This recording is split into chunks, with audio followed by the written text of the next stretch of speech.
And welcome to Van Meter Stadium in Beckley. Tonight, Video Productions presents a Class AAA heavyweight battle. Two ranked teams. It's number 8, the 6-1 Tigers from Princeton, taking on the number 14, 5-2 Flying Eagles from Beckley. Hello again, everybody. I'm Maris Lowry with Eric Thomas. We have the heavy hitter, Mr. Nick Eskins, with us, producing and directing. Chris Farish is here, as he always, with stats, and Jackie Moon on cameras. We welcome you in to the Dutch Miller Beckley Auto Mall pregame show. And Eric, we think we're going to have a really good game, a rivalry. Princeton just about a half an hour, 40 minutes down the road as they take on the Flying Eagles, what does feel like a playoff game. Yeah, and this is going to be treated like a playoff game from both coaching staffs. I mean, this is one of these games that if you garner a win tonight, Maris, that's going to catapult you out, at least think into the top 8 of the playoff rankings. For Princeton, we've got to talk about Chance Barker, their sensation sophomore quarterback. Eric, he's thrown for almost 1,000 yards this year. He's thrown 23 touchdowns and only 2 interceptions. And on the receiving end of that, Dom Collins, their outstanding receiver, out of those 23 touchdown passes that Barker's thrown, Collins has caught 15 of them, and he is a big-time player. Yeah, and not only that, they have a great running threat in Markel Lowe. So you have three great running offensive players, and Chance, stepping in for an all-state caliber quarterback from last year, and this guy's just came in and really taken over. Princeton is entering this game coming off their first loss of the season in a game which they led by a couple touchdowns before losing to Hurricane last week, 56-42. So Princeton won the first 6 games, lost a week ago. Beckley's also coming in here after a loss, and we'll get to Beckley in a minute. But one of the things with Princeton, Eric, they really have a big play offense. They're coming in averaging 42 a game, only giving up 19 a game. Yeah, actually, I did that math as well. I was doing some research on this, and if you look at their lowest point total on the season was a 27-6 win over a good Bluefield team early, the second game of the season. So anytime you can put up those kind of numbers, you have a very explosive offense. Yeah, you're right. They've scored 40 or more in every game, but the game that you just mentioned, including, even though they scored 42 last week, they gave up 56, but Hurricane is very good. Now, on the flip side for Beckley, they're coming off a loss down at Huntington, the defending champion. They got shut out. They're 49-0. Now, with Beckley, I think there's good news, bad news, and what I mean by that, Eric, the good news is Beckley enters the game averaging 32 points a game, but they come in giving up 31 a game, and I think they've got to be able to limit the big plays from Princeton here tonight. Yeah, and on a lot of those games, we had a chance to do a couple of those games, and it's you can go back to the drawing board, coaching and stuff. I think this coaching staff, you take that Huntington game and you throw that film in the trash, because not to take away from Princeton, Huntington's that's a different beast. You're on the road there, and that's a tough place to play. But as you stated, a couple of times they've jumped out to early leads on teams, this Beckley team has, and really let teams back in it. In order to stay in this game tonight, they have to go toe-to-toe and do what they do best and run the rock. And talking about running the ball, Eric, we may see as many as 8, 9, 10. Maybe at one point we did a game where 11 different ball carriers for Beckley ran the ball. The festivities going on down on the field, both teams going through their warm-ups. It's homecoming. It's a beautiful night in Beckley. We'll take our first break, and we'll come back as we get you ready for the 7:30 kickoff between Beckley and Princeton, streaming here on Video Productions. Miller's Beckley Auto Mall, West Virginia's largest GMC Buick dealer, is a proud sponsor of West Virginia High School athletics and our area student athletes. Dutch Miller's Beckley Auto Mall, with 2 locations for your convenience: 3934 Robert C. Byrd Drive in Beckley and 8762 Seneca Trail in Fairleigh. Plus, you can shop 24/7 at BeckleyAutomall.com. Dutch Miller's Beckley Auto Mall and West Virginia's student athletes, a winning combination. GMC, we are professional grade. Little General Stores has been serving West Virginia communities for almost 5 decades. That's nearly 50 years of providing those essential needs for your daily journey. We are so grateful to be a small part of your lives, and we want to recognize the integral part of our operation, the LG family. We know these last couple years haven't been easy, but with every sunrise and sunset, you keep us going. To the LG family, the moms, dads, sisters, brothers, sons, and daughters of West Virginia, thank you. At Access Health, we believe there's a difference between care and caring. We know you by name, and our 26 locations keep you healthy so that you can do the things that truly matter.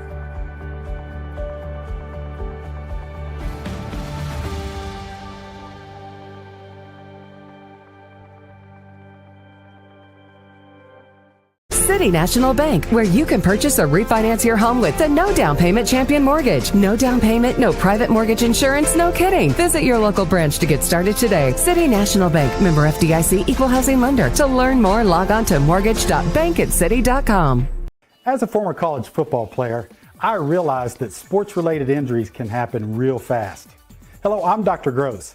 If your child or grandchild is dealing with sports-related injuries, or maybe you're dealing with something that just won't go away, call me today and I can help you get back on the playing field. To better serve you, see us at one of our 3 locations in Beckley, Whipple, and Sophia at the numbers listed below. So take care of yourself. You deserve it.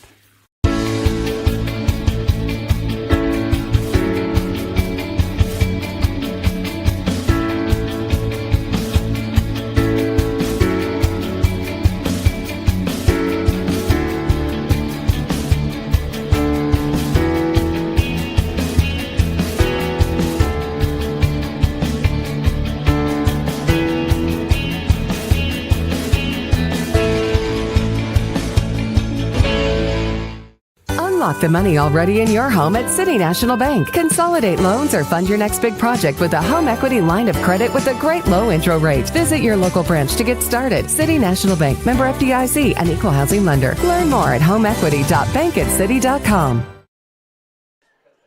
And we welcome you back to Van Meter Stadium in Beckley.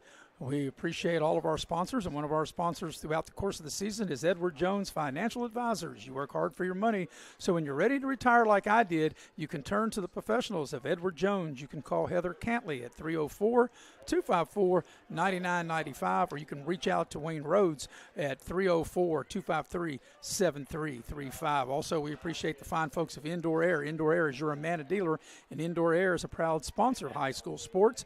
You can dial them up at 304-890-2212 for all your heating and cooling needs. The fine folks at Indoor Air. Well, Eric, it's a beautiful night for football. Do have a little breeze, but one thing for sure, the weather will not be a factor in the kicking or passing game. Yeah, and that's the one thing that impressed me about Princeton's numbers from last week. I went back and watched a little of the game. They played a torrential downpour, and a team that was that efficient and able to still put up 40-some points in that rain, they'll be scary on a dry turf. And one of the things we talked about in our first segment, we talked about Beckley limiting the big play. One of the things, too, is maybe getting pressure on the quarterback because, like I mentioned in our first segment, Barker has already thrown 23 touchdown passes to only 2 interceptions. Yeah, and the thing is, that's a kind of pick your poison type of thing, so I'm going to see how Woodrow is going to play that because you're going to have to kind of disguise it because it's evident he really probably throws to his hot reads, and when you have speed to burn like Dom Collins, it's you might need more people back, in coverage than putting pressure on the quarterback. All right, that's my next question. To defend Collins, you think Beckley will do a lot of bracketing on him in coverage? Like all 3 levels, someone's going to have to know where he's at. Your linebackers are really, really going to have to know, where he's at to help the corners, and the safeties, I think, really have to take a couple steps back, and not play as close to the line and not get ran by. It's a beautiful night. The crowd continues to make their way in. The Beckley Flying Eagle Band on the field. We'll go ahead and take our second break and get you ready for the kickoff at the bottom of the hour. 5-2 Beckley, number 14 in Class AAA, and it does feel like a playoff game, Eric, because with Beckley after tonight have 2 more games left. You feel they got to win 2 of these last 3, and we'll talk about that in our next segment as we'll take a break as you're watching live streaming coverage of high school football here on Video Productions.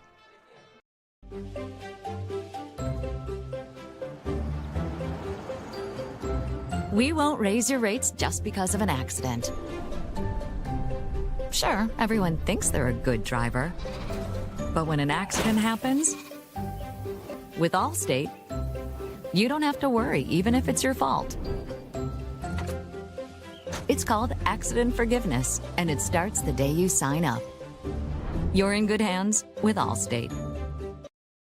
Football season is starting and the all-star lineup of new Kias are here at Friendship Kia of Beckley. We have the playbook to help you score the big win on your new Kia purchase. We make sure you get the best price with almost all of our new cars priced at invoice. And don't forget, we have one of the largest selections of inventory to help find you that perfect ride. We have a roster full of non-commissioned sales staff and an any reason 7-day exchange program. So get off the bench and get a new Kia from your friends at Friendship Kia of Beckley. We're dealing. It's fourth down, seconds on the clock. He hands it off, finds a hole in the middle. Clear, nothing but Brian moves! Incredible! A touchdown for the win! I can't believe it! Pizza, better with Pepsi. Here we grow again. Pioneer Community Bank is proud to offer a network of banks right here in our communities. By offering you more locations, Pioneer continues to meet all your banking needs where you are. Please stop by our New Harper Road location. We are truly investing in Southern West Virginia. Pioneer Community Bank. Friendly service, great products. Member FDIC, Equal Housing Lender. When you're in need of a plumber, you want someone that's going to treat you like family. Modley's Plumbing and Heating, a family-owned business since 1987, wants you to know our customers and employees are as important as family. Built by family to families, quality work is our hallmark at Modley's Plumbing and Heating. So the next time you're in need of a plumber, give Modley's Plumbing and Heating a call at 304-253-HELP. Help to Modley's means handling every little problem.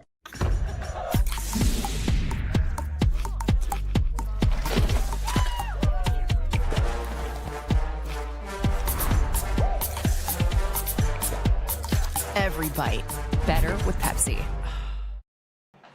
And we welcome you back to Van Meter Stadium in Beckley. The Flying Eagle Marching Band down on the field, entertaining this crowd as it continues to make its way into the stadium. Get you ready for the 7:30 kickoff tonight between number 8 Princeton, number 14 Beckley. Tonight's broadcast is brought to you in part by Leisure Lanes, Johnstown Road in Beckley. Check out their bowl-a-thon, and it's also a Halloween theme, which will be the final Saturday of October, 2 weeks from tomorrow, which is the 28th of October. And reserve your lane by dialing 304-253-7328. Also want to tell you about the fine folks of Cracker Barrel located in Beckley and Princeton. And like I mentioned before, Eric, only about 40 miles separate these two schools. And check out breakfast, lunch, or dinner at Cracker Barrel in Beckley or Princeton. Getting ready to play the national anthem. Take our final pregame break. Come back, get you ready for the kickoff at the bottom of the hour. We're streaming here on Video Productions. Miller's Beckley Auto Mall, West Virginia's largest GMC Buick dealer, is a proud sponsor of West Virginia high school athletics and our area student athletes. Dutch Miller's Beckley Auto Mall, with 2 locations for your convenience, 3934 Robert C. Byrd Drive in Beckley and 8762 Seneca Trail in Fairleigh. Plus, you can shop 24/7 at BeckleyAutomall.com. Dutch Miller's Beckley Auto Mall and West Virginia's student athletes. A winning combination. GMC, we are professional grade. You have a goal. You know what you want. Start with us, New River Community and Technical College, your community college. Take classes online or in a classroom in Beaver, Lewisburg, Summersville, or Princeton, or step outside the classroom in one of our technical or health programs. Find flexible and affordable options to help you reach your goal. It's closer than you think when you start with us, New River Community and Technical College. Apply today. As a former college football player, I realized that sports-related injuries can happen real fast. Hello, I'm Dr. Gross. If your child or grandchild is dealing with sports-related injuries, or maybe you're dealing with something that just won't go away, call me today and I can help you get back on the playing field. To better serve you, see us at one of our 3 locations in Beckley, Whipple, and Sophia at the numbers listed below. So take care of yourself. You deserve it. Unlock the money already in your home at City National Bank. Consolidate loans or fund your next big project with a home equity line of credit with a great low intro rate. Visit your local branch to get started. City National Bank, member FDIC, and equal housing lender. Learn more at homeequity.bankatcity.com.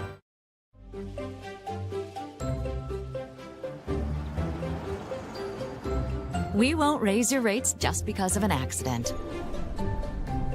Sure, everyone thinks they're a good driver. But when an accident happens, with Allstate, You don't have to worry, even if it's your fault. It's called accident forgiveness, and it starts the day you sign up. You're in good hands with Allstate. Hi, I'm Leanna Burnett, owner of Window World of Beckley. At Window World, we are proud to deliver exterior solutions that are beautiful, affordable, and guaranteed for life. We do things the right way. Honest pricing, no gimmicks, and thousands of satisfied customers. Call Window World of Beckley today at 1-800-NEXT-WINDOW and have your new windows, siding, and doors before winter. Window World of Beckley, family owned, nationally known.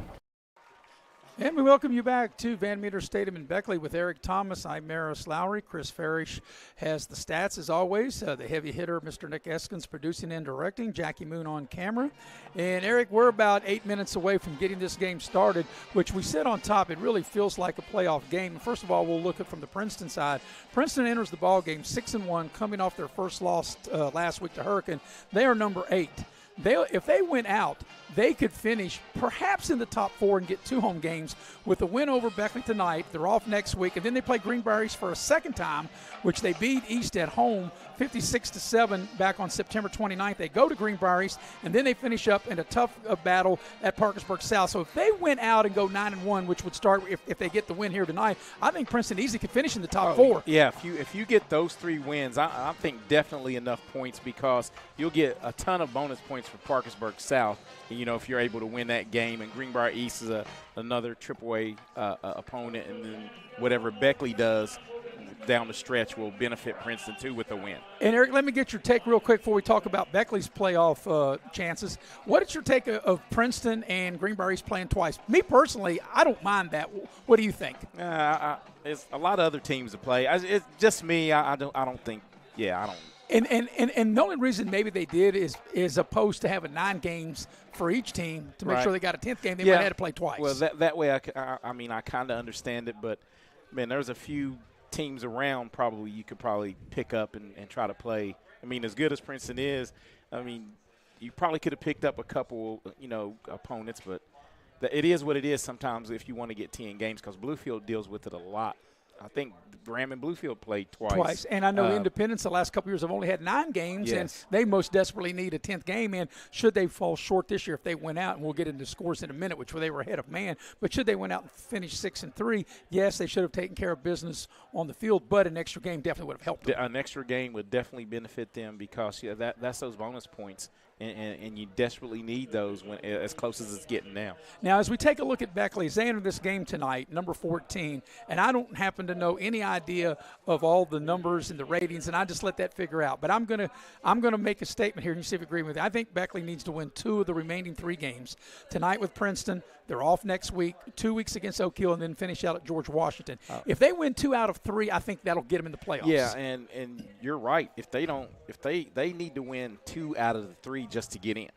Yes. And that's a must. So, but it starts tonight. This would be a big feather in the Flying Eagles' hat on the road to the playoffs if they're able to get a victory tonight. And I don't know this to be true, but I do know one thing. This is true. They got in last year at 6-4. What I'm getting ready to say, what I don't know to be true, if they only win 1 of the remaining 3 games and they finish 6-4, I don't know if that'll be good enough to get them in this year like they did last year. Well, no, because there are a lot of teams on that cusp of getting in, as opposed to last year. And George Washington actually is one of them. They started out 1-3, and they've had to really battle. They beat Hurricane, and they're coming up, and that will be playoff atmosphere definitely down at GW the last game of the year. Right, and Eric, what's amazing tonight, as far as Beckley's concerned, tonight with Princeton, 2 weeks with Oak Hill, and as you mentioned, the last play date of the regular season, November the 3rd, at George Washington. Right now, currently, all 3 of these remaining games that Beckley have left are all ahead of Beckley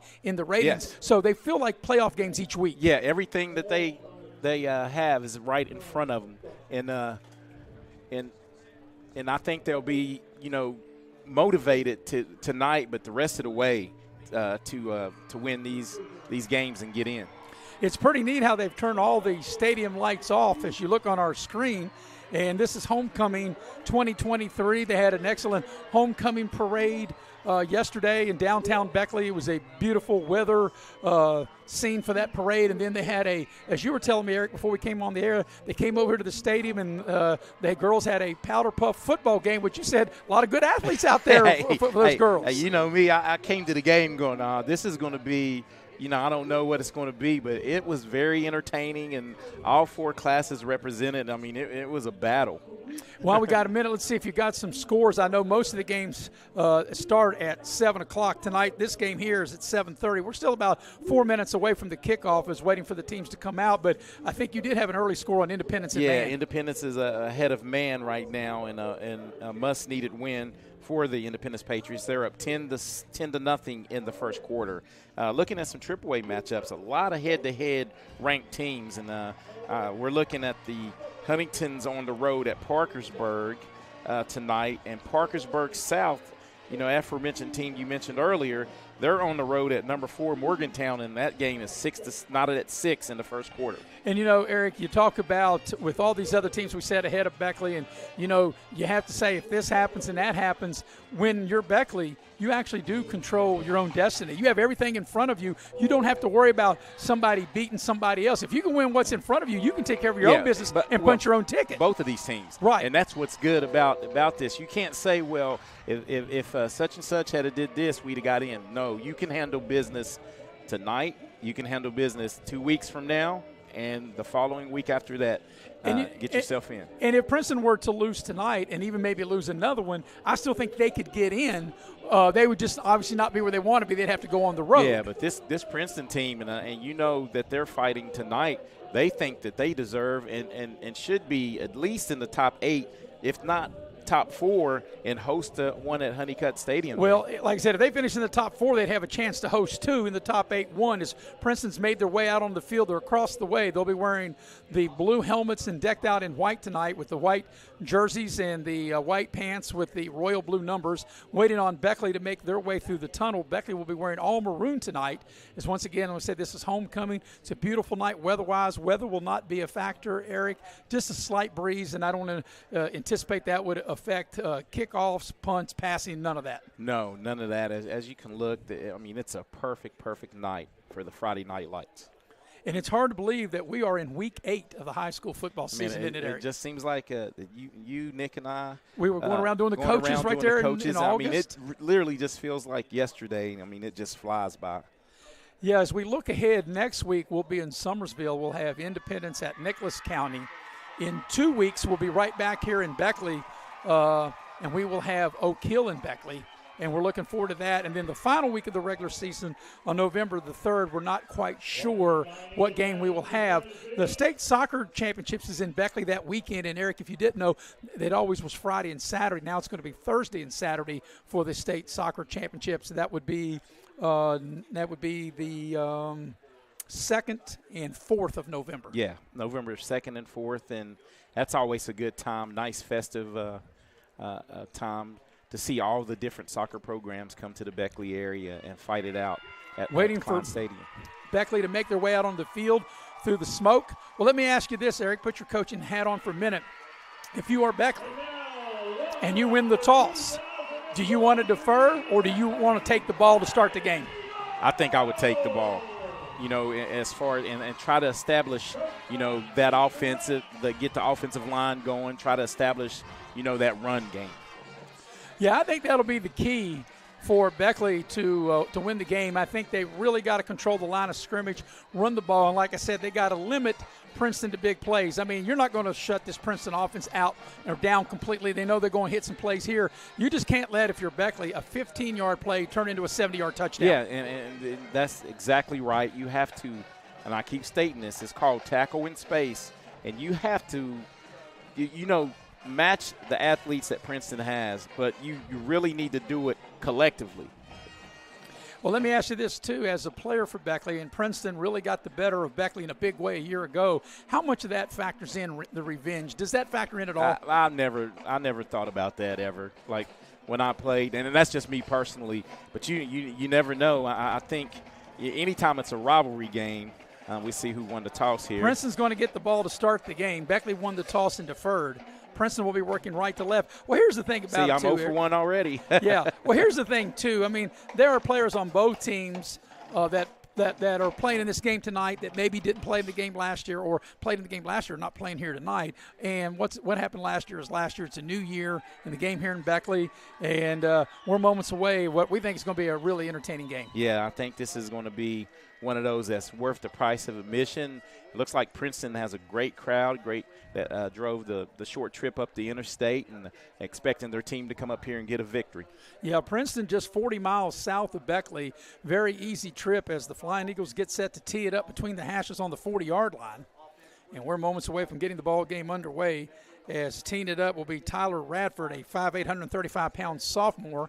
And you know, one thing we have seen Beckley do a lot, we have seen them try to surprise teams with an onside kick. I'm not so sure you want to take that kind of risk and give this offense Princeton that kind of field position. Here's the thing, Maris. This is one of those where I would agree with them trying not to kick it very deep to those deadly, return people from Princeton. So somewhere, in between the 25, 35, try to get it there and stay in your lane, because this quick strike offense with, Dom Collins, Markel Lowe, and all those, just raw speed, you have to be able to tackle. And those are a couple of the guys that are back for Princeton as we're ready to get the game underway. And here comes the onside kick. There's the high hop, and Princeton's going to get it right near midfield, or maybe they'll put the ball down on their 49. So excellent field position to start the game on their own 49-yard line. And great athleticism by the Princeton up back. Who it was kicked to. He did a great job of getting vertical, taking a hit actually, and coming down with it. Yeah, the lineman, and let's see if we got him on our roster. I'm not sure he's on there. Anyway, Princeton will have it 1st and 10 on their own 49-yard line. And it'll be Barker, the quarterback. As I mentioned, he's thrown 23 touchdowns, only 2 interceptions. They'll work from the shotgun. Collins here on the near side. He wears number 5. Barker from the gun puts Collins in motion. It's going to be a running play up the middle, and there's a nice gain down to the Beckley 46-yard line. We'll pick up 5 on the play. And that's the third amigo that we talked about with this 3-headed offensive monster right there. That's Markel Lowe, and he is very, very explosive. 2nd and 5 for Princeton at the Beckley 46. Princeton going to look like they're going to have twin receivers to the top of the screen. Got 20 on the play clock as Barker looks across the way as they signal in the play. Collins lined up over here on the near side. And now they'll run trips to the far side on 2nd and 5. And it'll be a running play up the gut. And Beckley does a good job, but then a nice hard run by Lowe. Looked like they had him stopped initially. Yeah. And I think Lowe right at the down marker may be enough for a Princeton first down. Lowe did a good job of eluding the tackle right at the point of attack and did a spin move. And that looks like it's going to be a Princeton first down. It will be at the Beckley 41. He needed 5, and he got 5. So Princeton, a new set of downs, 1st and 10 at the Flying Eagle 41-yard line. And right now, and that's what you see what Princeton's trying to do to this defense, loosen it up. That's 5 yards a pop. Even my math can get that. Yep, they're spreading them out. Once again, running trips. They've spread them out twice and then run the ball up inside. Yeah, but what this trips does is it creates man coverage on the bottom of your screen here, and that's danger zone right there. Here's run the ball to Lowe. He's got some room to the outside, and he picks up a nice gain on first down. Nothing in the middle, so Markel Lowe breaks it to the right side of the line and gets about 3 or 4 on first down. And that was a great quick cut. He stuck his foot in the ground, Maris, and got to that right side, and that's just speed. And that speed of Princeton will test this Beckley defense all night. Yeah, they'll give him 5 on the carry. It'll be 2nd and 5. The ball at the Beckley 36-yard line. Twin receivers now to each side. Working from the shotgun is Chance Barker. Barker waits on the snap to throw. Pressure comes. He keeps it, and they spin him ahead. It is going to be a positive game, but a good job for Beckley is nobody open downfield. Yeah, and that's what you couldn't hear it maybe on your television set. The whole Beckley sideline yelled pass when he dropped back, so they're aware of the keys, and you said it right off. I think that's the key. You can't let the quarterback Barker. for Princeton, Chance Barker, really get comfortable and get his feet set, or he'll pick you apart all night. He avoided the sack, but there was no gain on the play, so you got to think they're in 2-down territory. 3rd and 5 here at the Beckley 36. They run twins to each side. Barker waits on the shotgun snap. They put a man in motion. They're going to run the ball up inside. That's low. He breaks a tackle. He gets to the outside. He's got a first down and more down the far sideline. Inside the 20, the 10, the 5. Breaks another tackle, and he's into the end zone for a Princeton touchdown. What a run by Markel Lowe, and Princeton scores on their opening possession. Yeah, and what happened right there was on the instant replay here, it was well defensive, and I don't know, I think this is Ray, right at the point of attack. You missed that initial tackle, and it's off to the races, and that you have to be sure tackling, and another missed tackle in the open field. And once he gets out, once Markel Lowe gets in the open field, he knows what to do. That was just a heavy dose of Lowe that whole possession. And now they get ready to set for the extra point, and the official we might have an equipment adjustment, but that's a 36-yard touchdown run from Markel Lowe. That was a 5-play, 51-yard drive, and what set up the drive was the onside kick, and Princeton had the short field. Well, and it was a 51-yard drive, and Markel Lowe had 49 yards of the 51. So here's for the point after. With 8:59 left in the quarter, the kick's up. It looks good. And it is good. So with 8:59 remaining opening quarter, your new score is Princeton 7, Beckley nothing. We'll be right back here on Video Productions. At Access Health, we believe there's a difference between care and caring. We know you by name, and our 26 locations keep you healthy so that you can do the things that truly matter.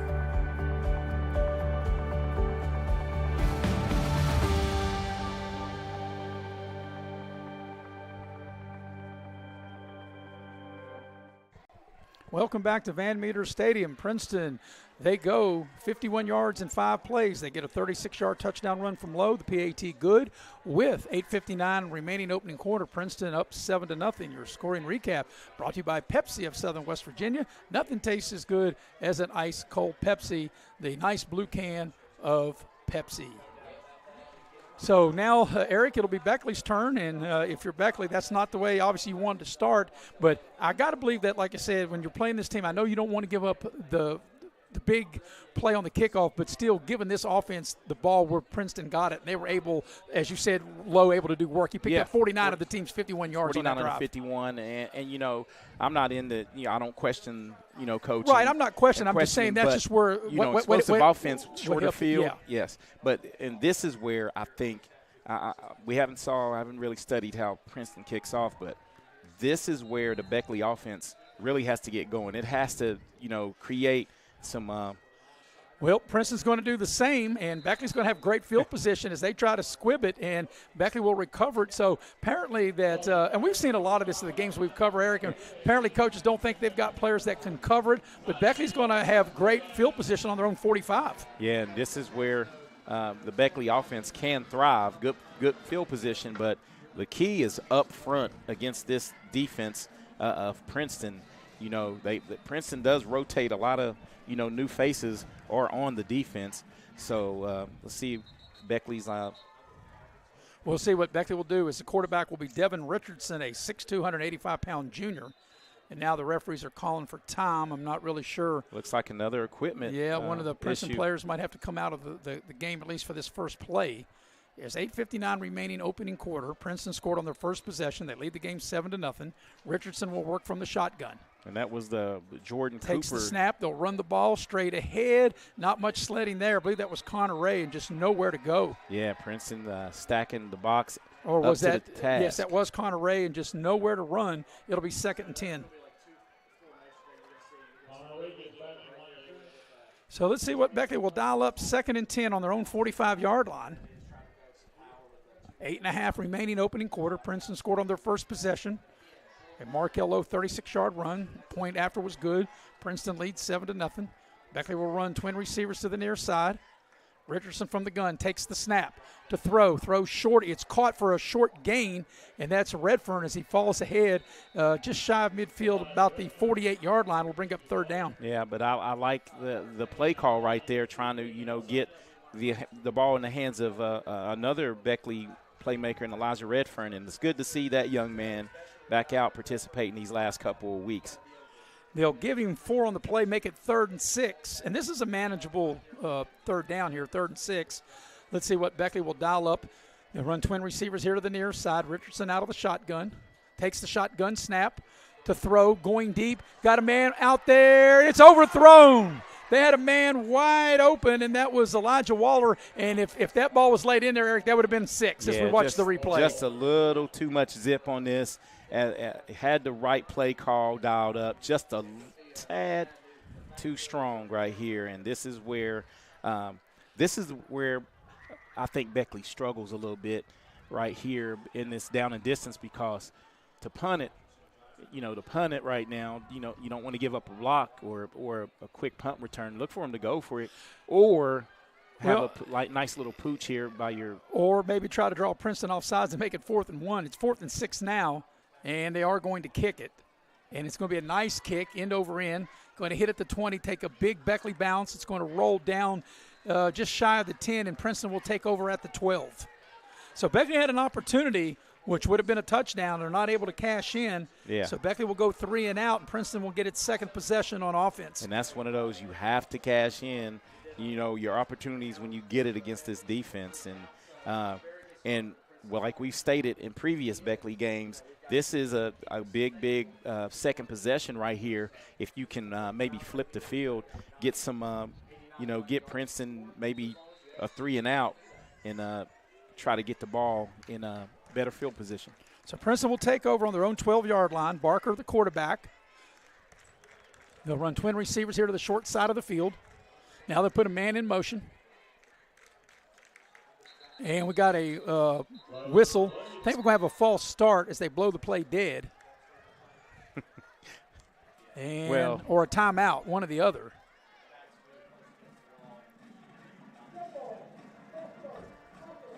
Yeah, I think we have a false start, and that's going to cost Princeton 5. They'll take the ball back to the 7-yard line. Well, I'm going to tell you that saved the touchdown. Because of that play call, Princeton ran 2 goals.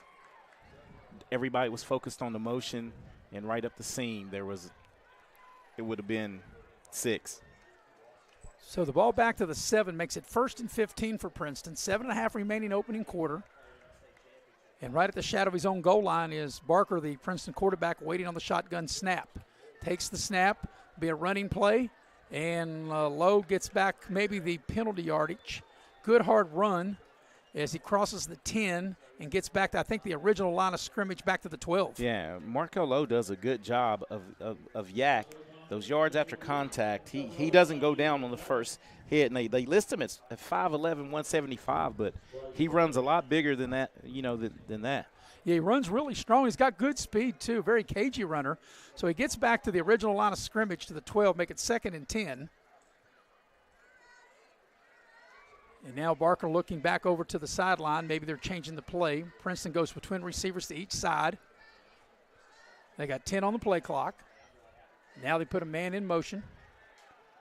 They'll roll the pocket, throw the ball out, and a little overthrown. And that was really well defended by Beckley. Yeah, Beckley did a great job of showing press coverage right at the initial snap, and they started loosening up.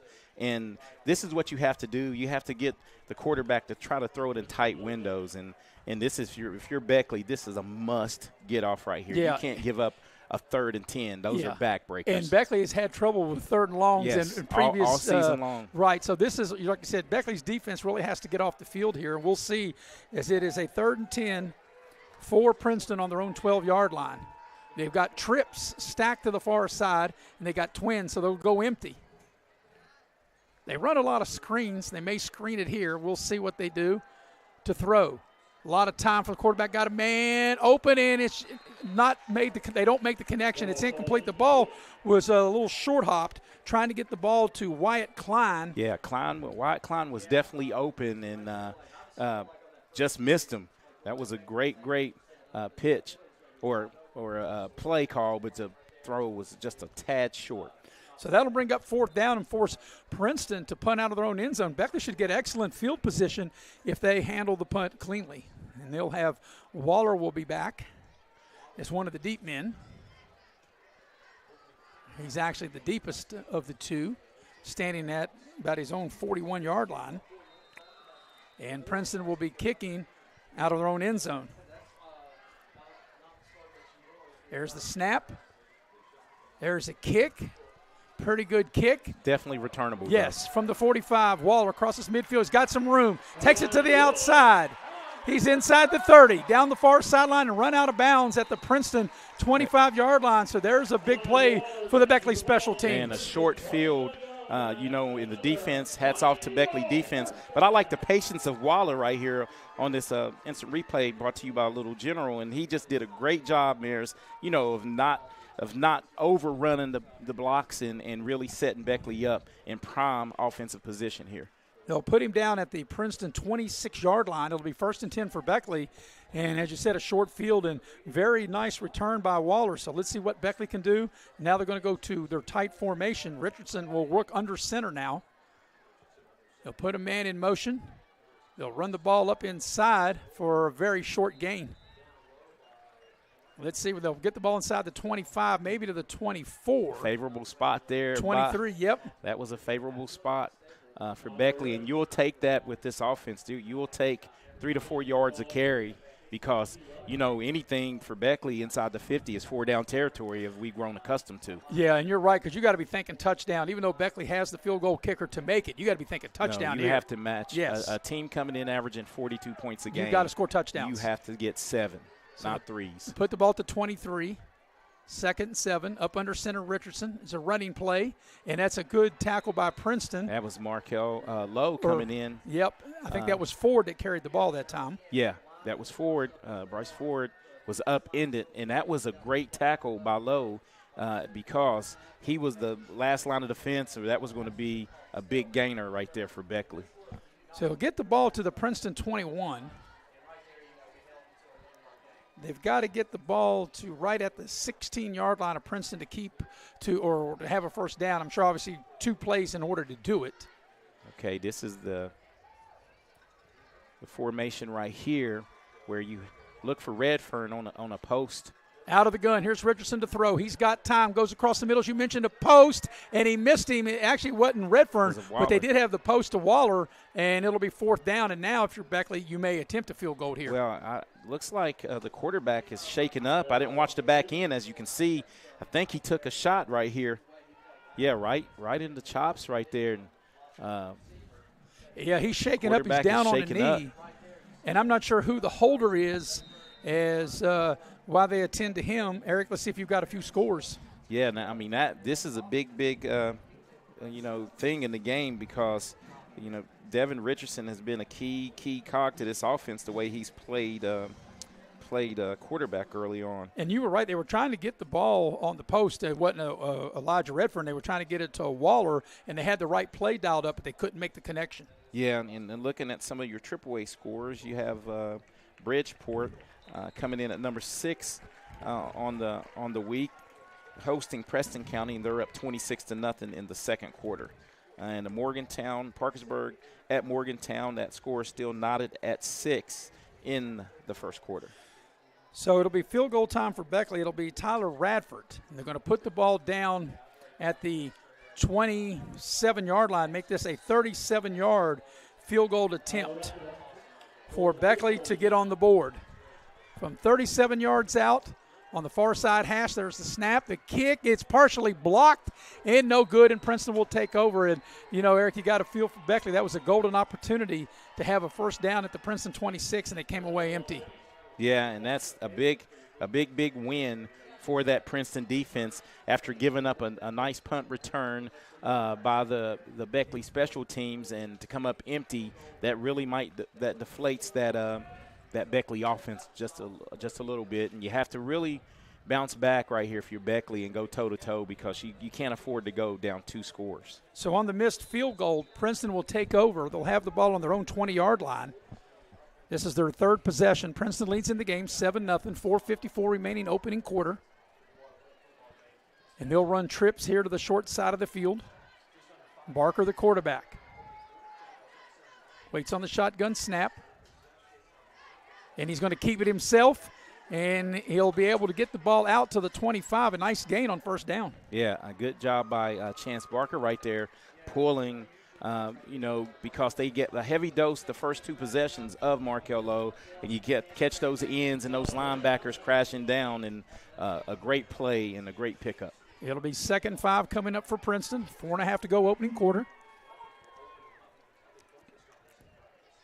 They'll run twin receivers. Now looks like up to each side. One thing, Princeton in no hurry. There's the shotgun snap. There's the flag. They run a screen. Beckley's all over it, and I think the penalty is going to go against Princeton. We'll see. And I think that's going to be on Dom Collins. I think he turned up a little too soon, knowing that he was about to get that, what they call that. That's a shuttle screen, not even a bubble screen on this one. As you can see, he starts to turn up, yeah. And Beckley was all over it. It was well defended. As we wait for the official, there's the call. So Beckley will take, obviously, the result of the play and make it 3rd and long coming up. The loss will take the ball back to the 21, so it'll be 3rd down and 9. And once again, this is the get off the field moment for Beckley. You know, if you want to stay in this contest, get off the field on these big 3rd and 9s, because continually in the Greenbrier East game they gave up 3rd and 12s, 3rd and 15s. And especially when you have Princeton back deep up in their own territory. So now what do we got? Referees stop and play. The clock ran. Maybe it should have stopped on the penalty. And maybe they might add some more time. And that might be what they're discussing.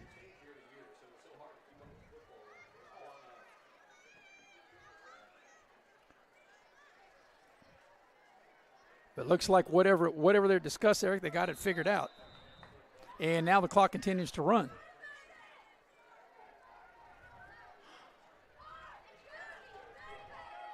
And the play clock's running as well as the game clock.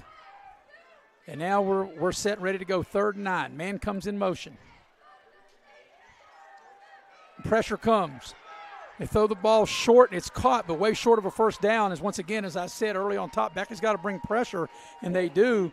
And they force Parker into throwing the ball, or Barker rather, throwing the ball short. Man, but Barker does a good job of eluding this and throwing across his body to even complete that, because that looked like he was going to be sacked, and they would have been kicking even deeper. So good completion by Barker Maris just to create a little more space to punt this.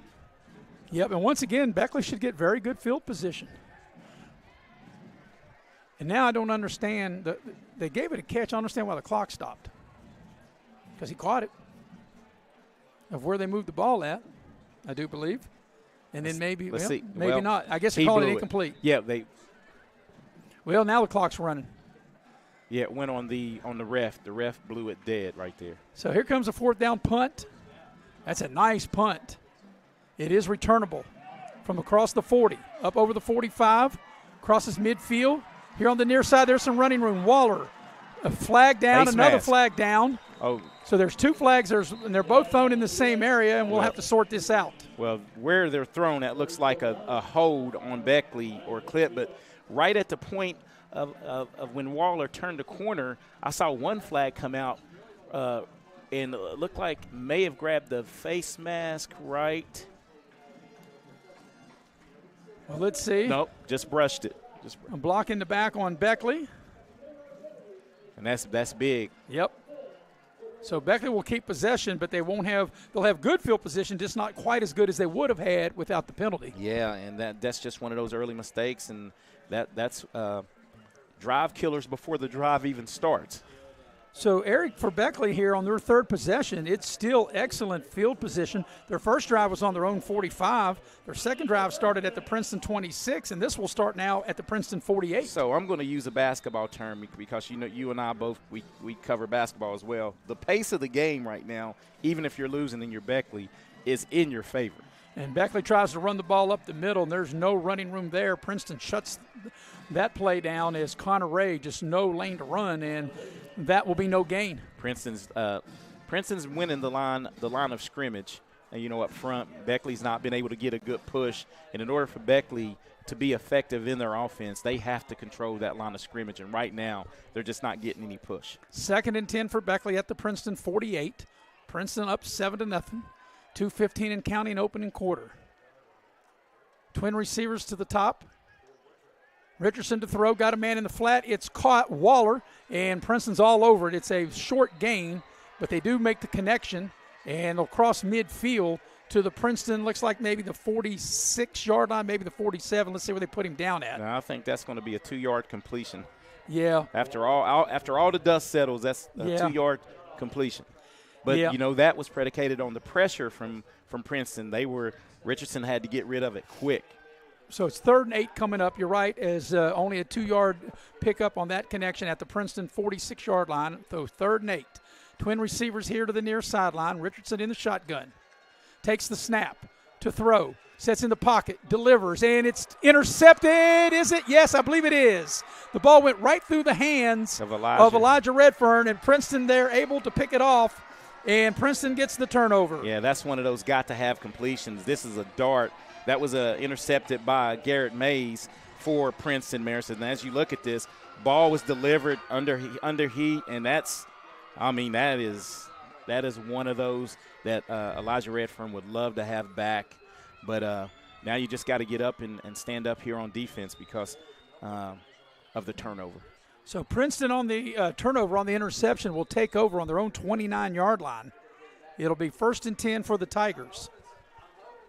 1:25 remaining opening quarter. Princeton leading 7-0. Chance Barker, the quarterback. He will work out of the shotgun. Now Princeton looks like they're running a little bit more tight formation with power to the far side. Here's the snap. There's a running play up the middle. And Beckley's to it is that is the Markel Lowe, and only gains a yard to the 30. And now a late flag comes in. Hey, I don't know what that flag can be because it was just a pile up. So we're going to see after they sort this out. And it's going to be a dead ball. Maybe a it's late, on Princeton. Yeah, the play will count. Personal foul. It was a. So the down will count as they got the carry out to the 30. So the ball should go back to the 15, which it does. And make it 2nd down and a trip back to Princeton. They got to get out shy of the 40 to keep this drive alive. And there's one thing that still I'm going to put my coaching hat on. I really think our safety is still too close to the ball here. Needs to back up some. Here's a running play, and that'll be Lowe again. Just falls forward near the 20. Markel Lowe, and he's shy of the 20. They'll get the ball out to the 19. He got 4 on the play, and it'll be a 3rd and long coming up. 45 seconds and counting remaining here in the opening quarter. And I'm going to use my partner's phrase. This could be the last play of the first quarter. Well, it could be, but if they throw an incompletion, then it won't be. I'm just trying to say it before you say well, I wasn't going to jinx it with five plays after that. Because every time I say it, that's not the case. 3rd and long, Princeton. Barker with the snap. They're going to go short. Here's trouble right here. Can they get him down? There's some running room, and it's going to be – Beckley defended that pretty well, as it's going to be well short of the 1st down, even though they get the ball out. Does Princeton to Collins' hands. He gets the ball to the 35 and bring up 4th down. But isn't that exciting when that young player right there, young man, gets it in his hands, Dom Collins, nothing but speed, and that I actually thought he was going to break that. And this will be the final play of the first quarter. So after 1, it's Princeton 7, Beckley nothing. Be back in 1 minute as you're watching high school football here on Video Productions. Football season is starting, and the all-star lineup of new Kias are here at Friendship Kia of Beckley. We have the playbook to help you score the big win on your new Kia purchase. We make sure you get the best price with almost all of our new cars priced at invoice. And don't forget, we have one of the largest selections of inventory to help find you that perfect ride. We have a roster full of non-commissioned sales staff and an any reason 7-day exchange program. So get off the bench and get a new Kia from your friends at Friendship Kia of Beckley. We're dealing! When you're in need of a plumber, you want someone that's going to treat you like family. Modley's Plumbing and Heating, a family-owned business since 1987, wants you to know our customers and employees are as important as family. Built by family to families, quality work is our hallmark at Modley's Plumbing and Heating. So the next time you're in need of a plumber, give Modley's Plumbing and Heating a call at 304-253-HELP. Help to Modley's means handling every little problem. We're ready to start the second quarter here at Van Meter Stadium in Beckley with Eric Thomas. I'm Maris Lowry, Chris Farish on stats. The heavy hitter, Mr. Nick Eskins, producing and directing. Jackie Moon on camera. It'll be 4th down and 4 for Princeton. And you got to believe that Princeton will punt the ball away here. Yeah, but the thing is, if you're Beckley, you have to watch out because, Princeton, with their speed, you don't want to give up. A snap to the up high back. Snap, it's over the punter's head, and he's in trouble, and it's going to be a big play for Beckley as the Beckley special teams come up big as Princeton snaps the ball high over the punter's head, and Beckley will take over at the Tiger 20-yard line. And that's just what the doctor ordered for this offense, after turning the ball over, not giving up points off a turnover, so essentially that turnover didn't hurt you. And now let's see what they can come up with offensively here. So Beckley had a short field the time before last. They started at the Princeton 26, missed a field goal. They'll take over now at the Princeton 20-yard line. Yeah, best field position of the night for the Flying Eagle offense. So let's see what they will cook up. Richardson is back out there, even though he took a big shot on that last series. He's out there. Yeah. And they're not keeping Richardson very clean in the pocket right now. Princeton's doing a good job of winning up front. Beckley will work up under center. They'll run the ball straight ahead, and there's no running room. I mean, nowhere. Princeton stacks that up as Waller just ran into really like a stone wall and just nowhere to run. Yeah, and this is one of those things where I think down and distance, predicts the offense for Beckley. I think you're going to have to spread them out a little bit. Your splits on your offensive line. Go to that as Elijah Waller looks like he's shaken up on that play a little bit and came off the field. But, Maris, I think they're going to have to go to more of their shotgun, split them out a little bit, spread them out, and use your speed against them. Yeah, because Princeton has matched Beckley in the trenches. 2nd and 10 at the Princeton 20. Up under center, Richardson. They try to run the ball again, and that's a very short gain to the 19. But as I said, Eric, Princeton, through the first quarter and through the first 2 plays of this drive, has been able to match Beckley guy for guy in the trenches. Yeah, and that's what they're doing. They're loading the box, and they have, some big guys up front. And now you're in 3rd and 10, which when Princeton knows this is the passing down, correct, and they're going to come. They're bringing the house here. Yeah, that was Ford on that last carry. So 2 rushing plays have netted 0 yards for Beckley, and now it's 3rd and 10.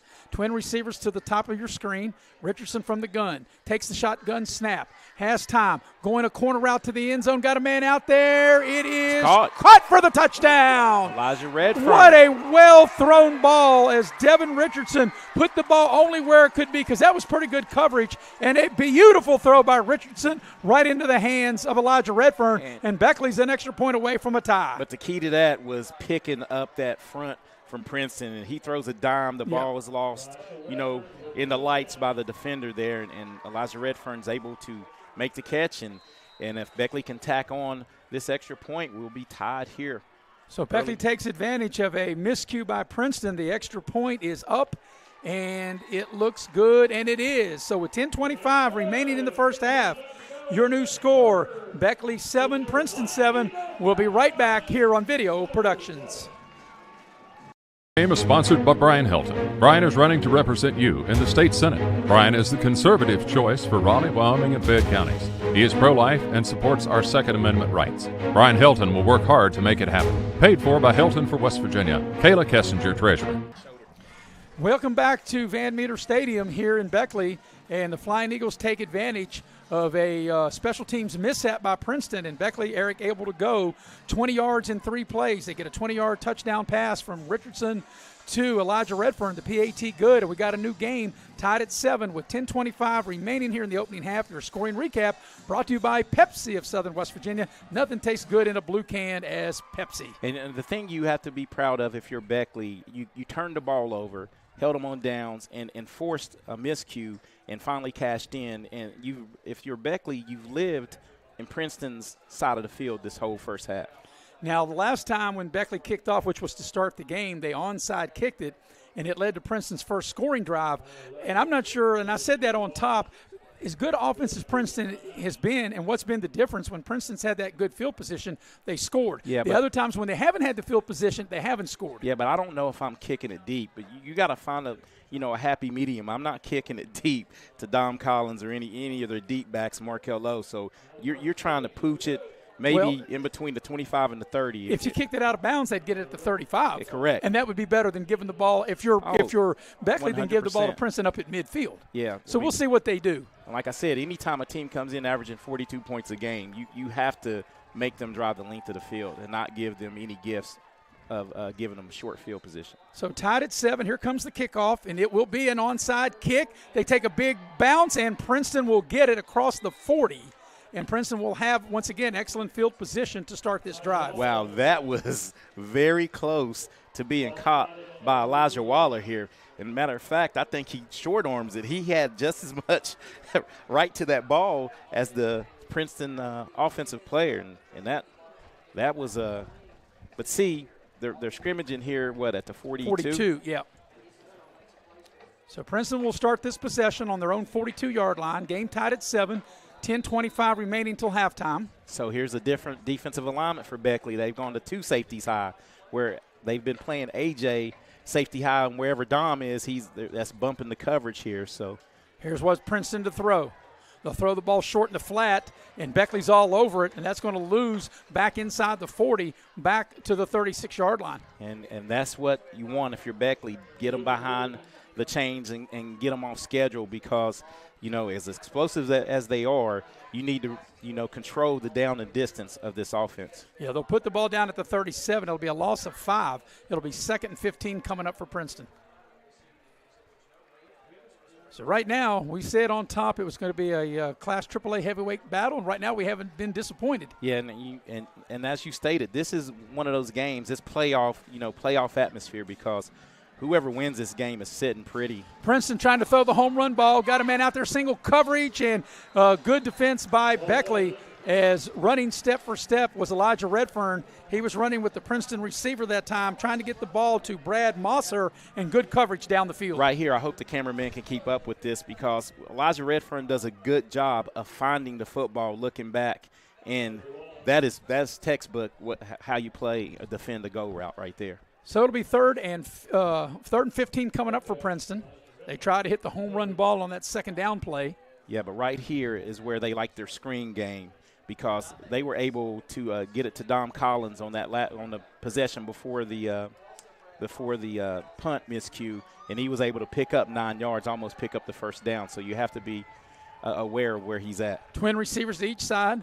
Barker takes a shotgun snap, throws, got a man. It's caught. Is he in bounds? He is, and that'll be enough for a Princeton first down.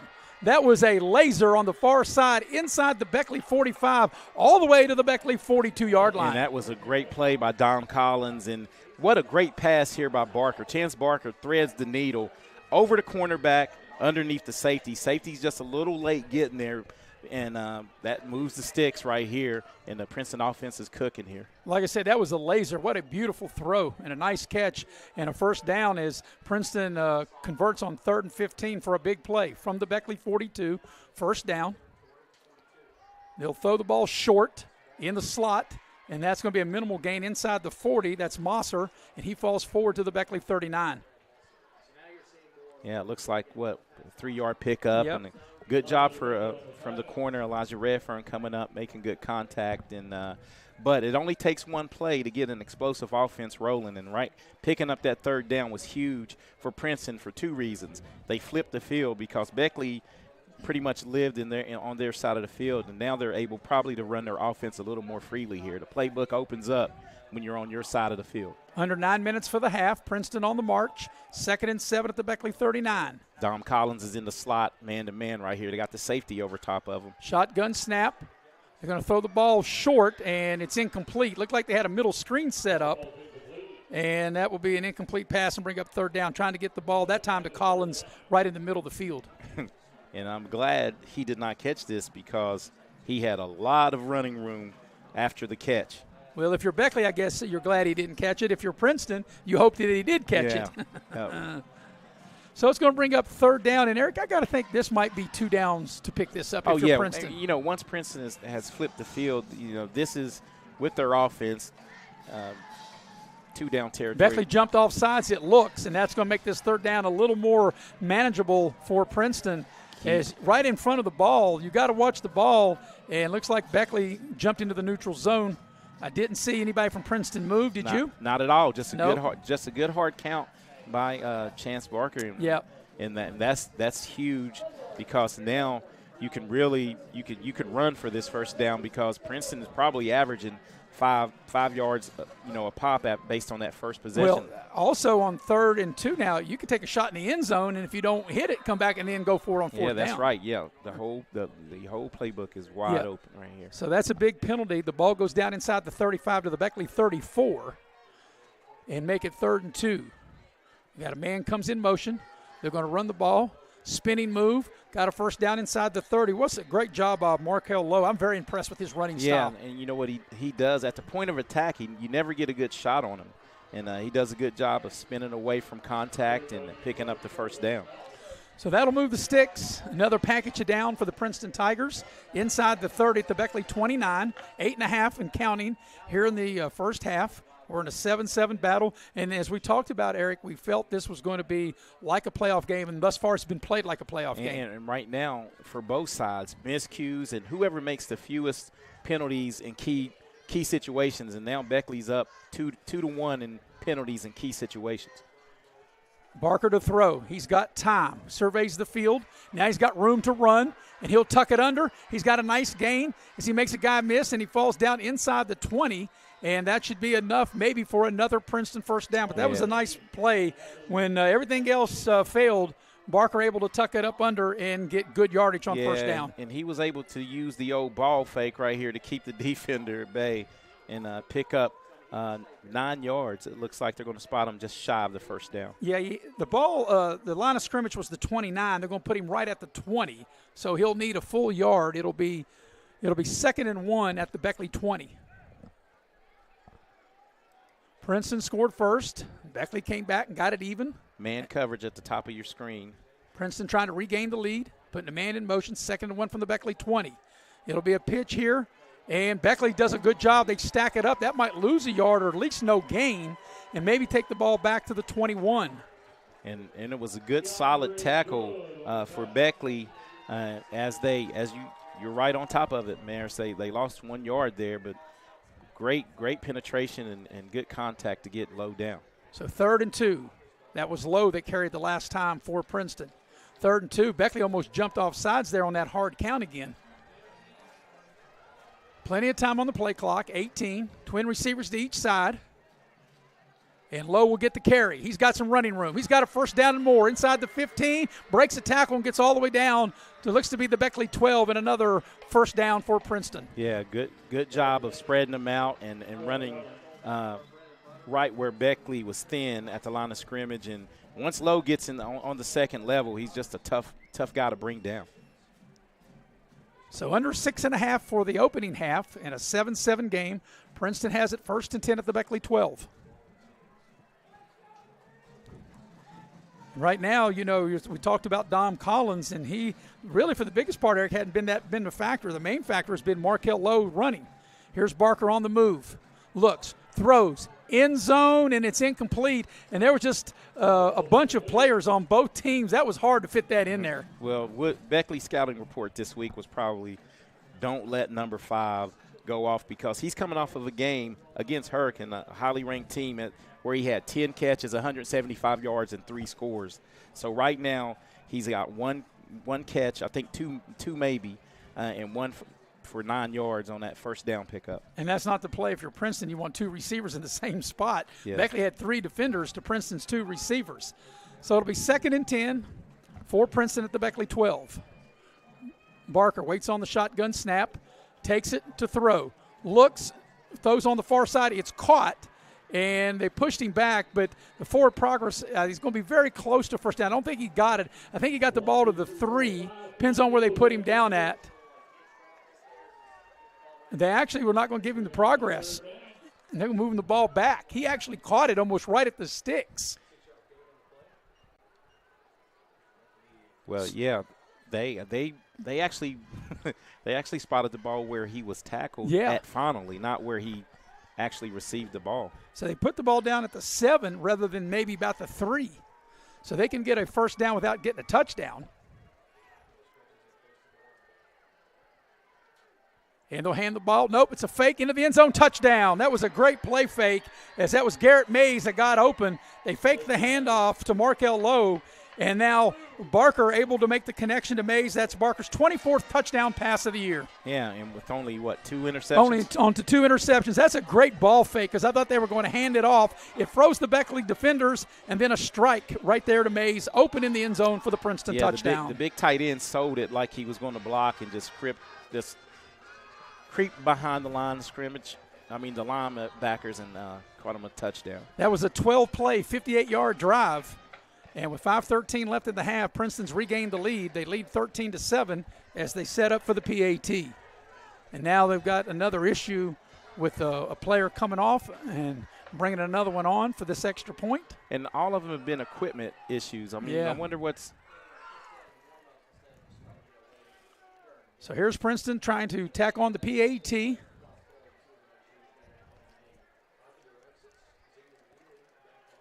And the kick is up. It looks good, and it is good. So your new score with 5:13 remaining in the half, Princeton's regained the lead. It's Princeton 14, Beckley 7. We'll be right back after this break here on Video Productions. At Access Health, we believe there's a difference between care and caring. We know you by name, and our 26 locations keep you healthy so that you can do the things that truly matter.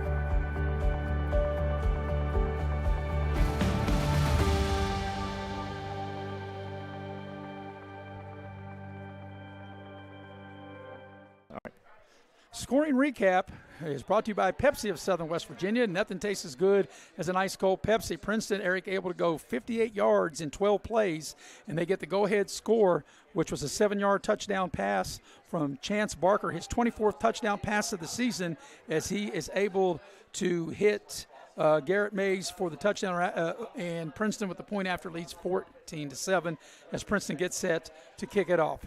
Coming up at halftime, we'll have scores.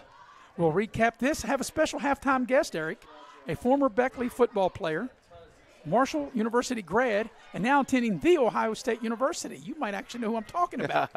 Mr. Peyton Thomas will be our halftime guest. I might know the kid. You might know him. Princeton has it teed up between the hashes. They'll squib it. Beckley fumbled it, and I think Princeton might have it. And they do. Princeton fumbled it, and Princeton trying to steal an extra possession, and I think the Tigers got it, and as you mentioned, they do, and Princeton, after scoring, will be in business now here at the Beckley 40, inside the 40, or no, at the Beckley 42 as we watch the replay. Yeah, just not able to come up with the onside kick, and that's, if you're Beckley, you really, really need to keep Princeton at bay here, because you're going to get the ball to start the second half, and right here is a chance for Princeton to really put some distance in between them and Beckley. So Beckley fumbles the onside kick, and Princeton takes over at the Beckley 42, 5:09 remaining in the first half. Princeton just went 58 yards in 12 plays for a touchdown, and now they get an extra possession on the Beckley turnover. Barker to throw, steps up in the pocket.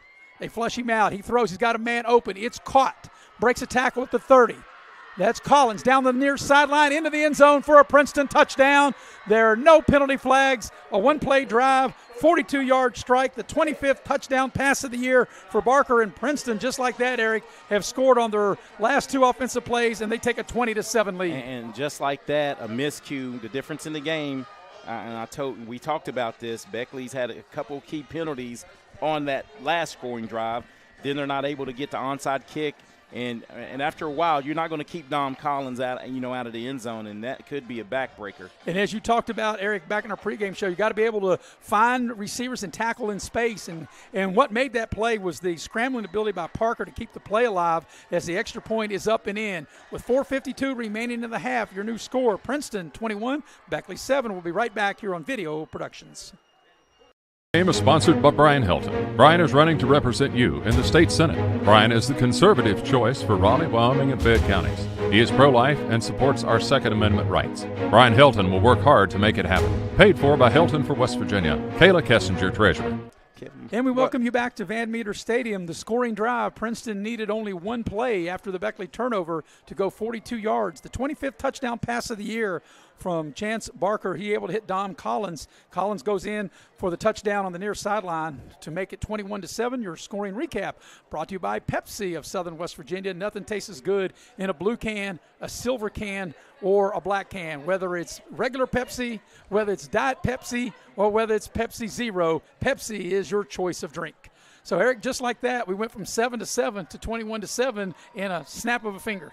Yeah, and anytime you have a high-flying offense such as Princeton, and you don't, you make turnovers and this could be Here's a nice play. Return by Beckley, crosses midfield, gets all the way down inside the 45, and Beckley will have great starting field position on this possession. Looks to be at the Princeton 43-yard line, perhaps maybe 42. Yeah, with 4:44 to go in this quarter, this is a drive where Beckley needs to go down and get into the end zone, because Princeton, I think right now, has really caught their rhythm, and Beckley needs to try to put out that fire from Princeton right now.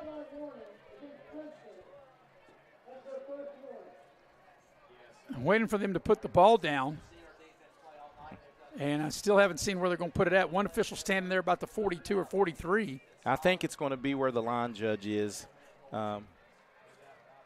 because the umpire has to place it. He was waiting. This is the side judge that had the ball. Yeah, so they're on the near side hash. They'll put the ball down at the Princeton 42-yard line. 4:44 left in the half. Princeton leading 21-7. Beckley will have it. Richardson works from the shotgun. Twin receivers to the top of the screen. Richardson back to throw. He has time. Got a man open, and it's short hopped. He had a man open down the seam and not able to connect with his big tight end, Phillip Law. Yeah, Phillip Law was open for business right there. As I think Richardson just got a little, didn't step into it like he needed to, and he'd like to have that one back.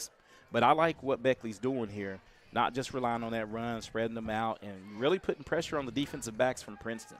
2nd and 10 for Beckley at the Princeton 43. Clock stops on the incompletion. 4:40 left in the half. Twin receivers here to the near side. Richardson from the gun takes the snap. Now the pressure's forced him out of the pocket. He backpedals, throws the ball deep, and just throws it away as he was under heavy duress. It'll be 3rd down coming up. And I think that was the smart thing to do right there, because rolling to your left and trying to throw across your body in the middle of the field is a recipe for a pick six. And right now what Beckley has done, though, opening it up, they've only used 12 seconds of this drive. And Princeton, if you get a stop here, you have all your timeouts. Well, you have a couple timeouts and a lot of time left to tack another one on right before halftime. Well, let's see what Beckley will cook up here on this 3rd and 10 at the Princeton 43. They got twin receivers to the near side. They put a man in motion. Richardson from the gun. They'll throw it short, a receiver to, that is Elijah Redfern. He's got running room. He's got a 1st down. As he gets inside the 30, gets all the way down to the Princeton 28-yard line. What a beautiful play and a well-called play, well-designed play on that wide receiver screen. Yeah, and a much-needed 1st down right here just for the fact that you possess the ball and keep it. I think if Elijah Redfern had kept running around the end, he would have picked up 5-6 more yards. That's a 15-yard completion, and more importantly, a Beckley 1st down. Yeah, no, a desperately needed 1st down if you're Beckley. So from the Beckley 28, a new package down for the Flying Eagles. We're coming up to the 4-minute mark of the half. Richardson works out of the shotgun. Takes the snap. Pressure comes. They force him out of the pocket. He's going to tuck it and try to run, and he runs out of bounds, and he might have lost a yard, but I think they may spot him right back at the line of scrimmage. Well, he's going to be close. He might get to the line of scrimmage. Oh, they actually may have given him a yard. Yep, they may have. They're actually going to give him the 27-yard line. It clearly looked like he was out at the 28 or 29, but that's a break for Beckley. So it'll be second down. Clock stops as Richardson went out of bounds. 3:47 left in the half. That'll be a 1-yard run, and the ball will go to the Princeton 27-yard line. Richardson once again works from the shotgun. Princeton may have jumped, and they have, and that'll certainly help the cause for Beckley. Right back at you if you're Beckley. Princeton got into the neutral zone, so now you'll get good hard count, I guess, from Beckley. And down to the 22-yard line, and right here opens up the playbook now, going from from 2nd and 9 to 2nd and 4 at the 22 of Princeton. So Beckley doesn't really need to be in any hurry. They have all three of their timeouts. They got to make sure that that they score out of this drive. Yeah, just try, and right now, if you're Beckley, if you can get a score here and get into halftime, make some adjustments, you get the ball. Richards throws it. It's picked. Going back the other way, this might go down the near sideline, midfield. Got a block, cuts back 30, all the way to the 20, 15, 10, 5, no penalty flags. Touchdown, Princeton. They just jumped the route down the near sideline, and wow, the clock was still running, but has stopped. But as we watch the replay, Richardson to throw an out, and the route was jumped, and that was picked off there at the 15-yard line. An 85-yard interception return down the near sideline, and let's see the young man for Princeton. That is Mays, Garrett Mays, his second touchdown, and this time on the defensive end, an 85-yard INT, and Princeton now leads 27-7. That was a damaging blow to the Flying Eagles. And the point after? And Princeton has really turned it up defensively here in the second quarter. And like you said, man, that was pretty deflating right there if you're Beckley. The point after is good with 3:26 left in the half. Your new score is Princeton 28, Beckley 7. We'll be right back after this on Video Productions.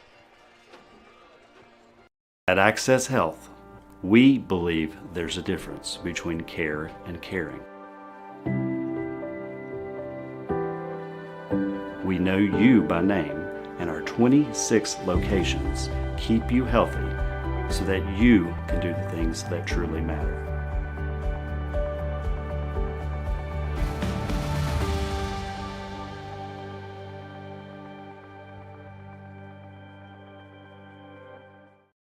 Welcome back to Beckley. And Eric, wild change of events as Beckley looked like they were going to cut into the Princeton lead. And just like that, Princeton says not so fast. An 85-yard interception return by Garrett Mays and the PAT good. And now with 3:26 left in the half, Princeton has expanded its lead now to 28-7. After the game was tied at 7, Princeton has scored 21 unanswered points. As you see the replay, the final end of that 85-yard INT to the house. Yeah, and what a great presence by the DB to look into the quarterback and figure out he was about to pass it, and he pretty much ran the route for Elijah Waller, who they were trying to complete the ball to, and that's a big turn of events here.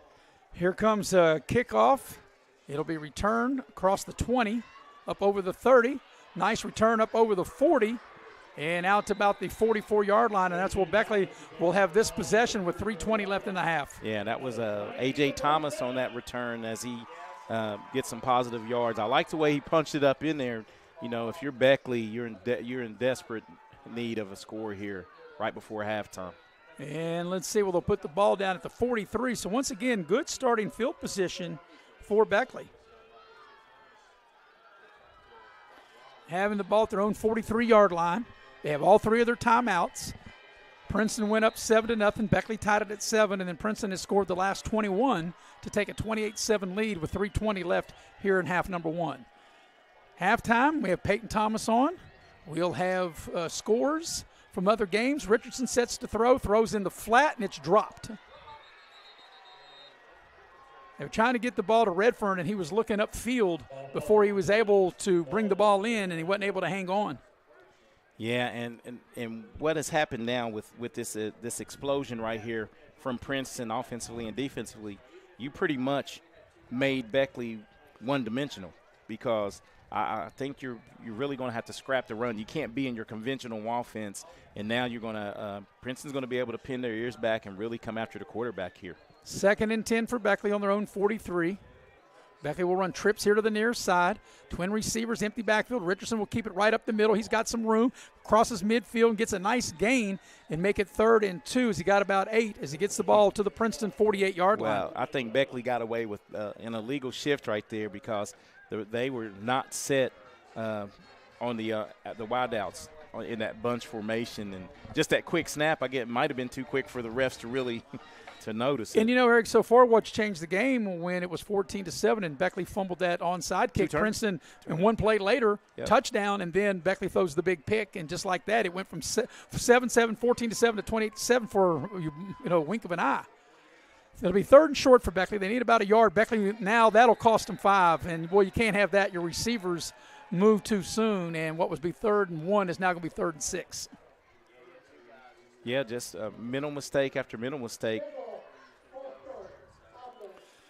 So the penalty will take the ball back across midfield, back to the 47-yard line. And as I mentioned, instead of having 3rd and 1, it'll now be 3rd and 6 with 2.5 remaining till halftime. And this is a big, big 3rd down, because with two, right around 2 minutes to go, if you don't pick this up, Princeton has, timeouts. Yeah, we got all 3 timeouts. Quick strike offense. So Beckley will run empty with trips to the near side, twin to the far side. Richardson takes the snap, has time, throwing the deep ball down the near sideline, and overshot Redfern. That looked like there for a minute they were going to make the connection. The ball just a little bit out of his range. Just a little bit out of his range. As we watched the replay, Redfern did a double move, and wow, just right there, just looked like we have got a Beckley injury. player that's injured. But on the incompletion, Eric, that stops the clock. So it's like an extra timeout for Princeton because they have 3 anyway. Like I said, coming up at halftime, we'll have scores of other games. I know you were keeping up on the Princeton man game going on across town at Coal City. Or what did I say, Princeton? My part. Yes. Independence man.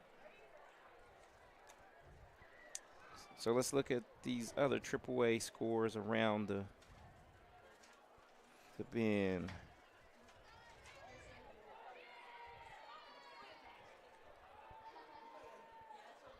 Some of these, let's refresh it. While here. Eric is refreshing, like I said, we'll recap the first half. We'll have a former Beckley football player, Marshall grad, and now attending The Ohio State University. Mr. Peyton Thomas will be our halftime guest as he's in from Columbus this week, taking in the game. We'll get his thoughts of the first half. And a beautiful night on this homecoming night 2023 here in Beckley. And I think you've got that refreshed with some scores. Yeah, and it's the scoreboards right now showing 24-0 Independence at halftime. And We're going into halftime. Against Man at Coal City. Against Man at Coal City. I'm trying to get some of these big matchups in AAA, Spring Mills. That 34-0, it needs to be refreshed as they pull it up. Let's see, Huntington at Parkersburg, still no score. So it'll be 4th down, and Beckley will punt, I do believe. I wouldn't imagine they would go for it here. And they will set up for punt. And I don't even think if you're Beckley, I don't think you want him to take a chance to even try to fake it here. I think your best bet would be to try to punt it away, but Princeton is not buying it that Beckley may kick it here. And they're going to try to throw the ball, and it's incomplete. I just kind of had the sense that Beckley was going to fake it, and I think Princeton felt it. They had the right play. They just didn't execute it and didn't make the connection, and now Princeton will take over on downs. Yes, right play call. Right play call, right in the middle of the field. They had a receiver, and the ball is just a little short. So on downs, Princeton will take over at the Beckley. They'll put it at the Beckley 47-yard line. Yeah, 2:10 to go in the second quarter, and all their timeouts. Yep, and of course the clock stops on first downs anyway, so Princeton has to really be in no hurry They've scored 21 answered points. They lead in the ball game 28-7. Barker, who's already got 2 touchdown passes in this game, has got 25 for the season. He's to throw, throwing the deep ball down the near sideline. There's a penalty flag, and let's see what we got. We might have a hold on Beckley down the near sideline, trying to get the ball to Brad Mosser, and the flag came out. I'm not sure if it'll be holding or pass interference. Wow, it's going to be a hold, if anything, because Redfern was running stride for stride, but I think he got that right hand out on the receiver. We just able to see the end of it. And let's see what the call is going to be. It's going to be, they'll call holding, which is a 10-yard penalty, and that'll move the ball to the Beckley 37 and a first down.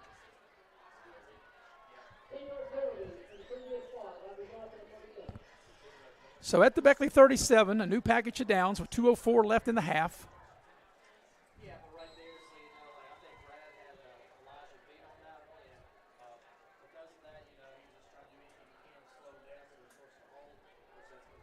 Barker from the shotgun. Twin receivers to each side.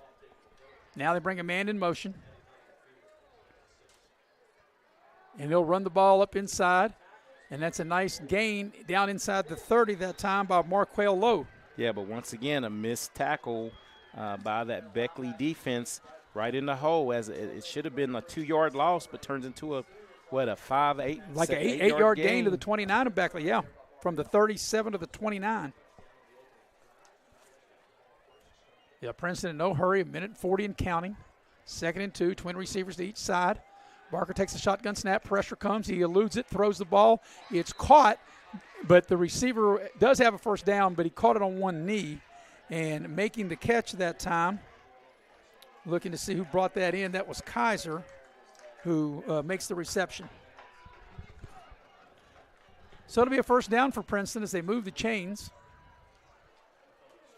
The ball put down at the 23-yard line of Beckley. They'll throw the ball short, and they get it to Collins, and he gets stuck. And that's a good job by Beckley. They swarm to the ball, and not much of anything on that play. If anything, it'll be a loss, and it is a loss.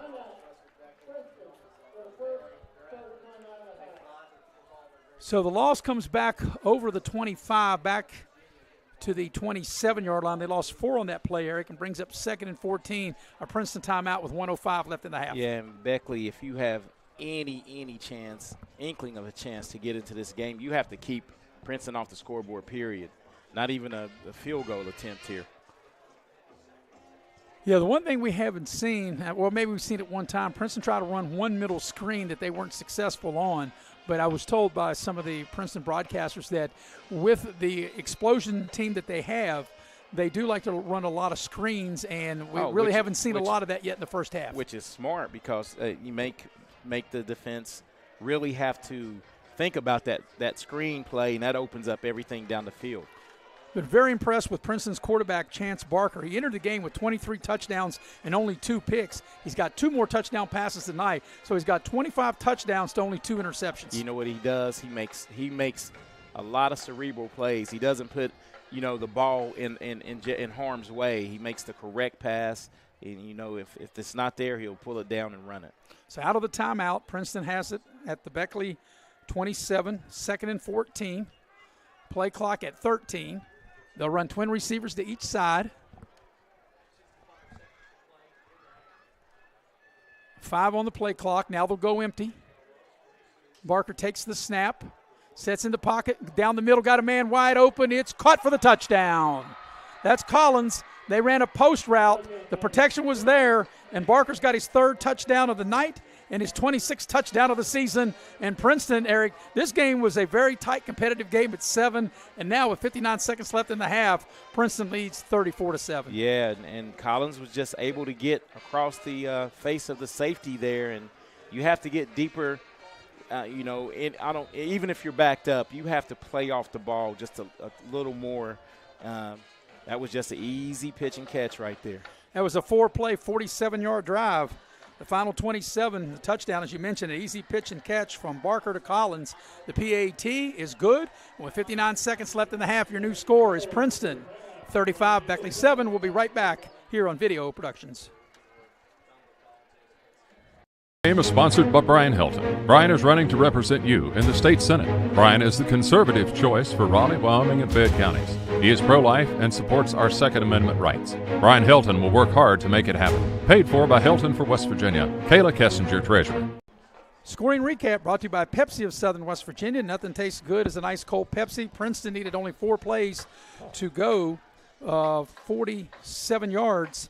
And they get a 27-yard touchdown pass, the third touchdown of the half by Barker as he hits Dom Collins, a PAT good. And Eric, with 59 seconds left in the half, I think Beckley, I think their players and their fans are kind of shocked here. Like I said, it was a tight game, and next thing you know, it's 35-7. Yeah, because, Princeton, they don't need any help. And Beckley has done a lot to aid them in the second quarter with the penalties, turnovers. And they finally kick it deep and into the end zone. In the end zone. Well, you're right, Eric. 2 costly turnovers, a fumbled kickoff that let Princeton score in 1 play, and then the real backbreaker when Beckley was driving to maybe cut it within 7, a big 85-yard INT the other way. And if you can remember, it looked like we were talking Beckley, might have a chance here to go into halftime down 21-14 with a chance to regroup, make some adjustments, and just like that, is 35-7. It was a 4:44 mark of the second quarter with Beckley with the ball, all of its timeouts, and now it's 35-7.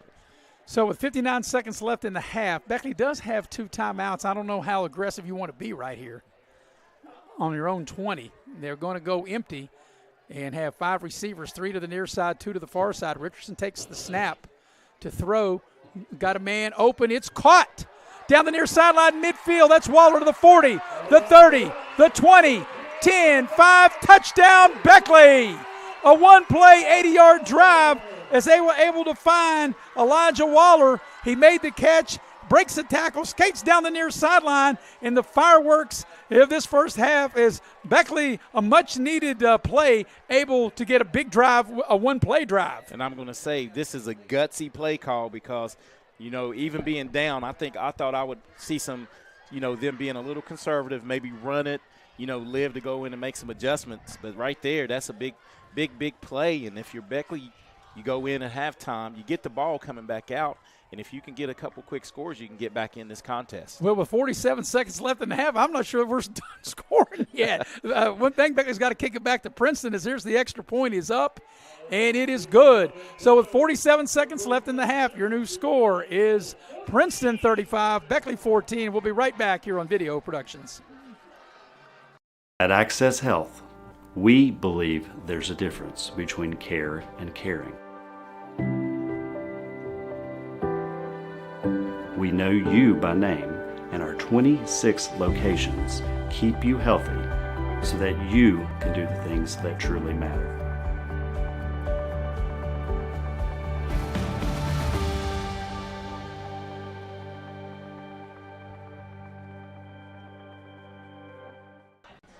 Well, we've had a lot of big plays in this first half. We've had a couple of 1-play drives, one by each team. We had an 85-yard interception returned by Princeton.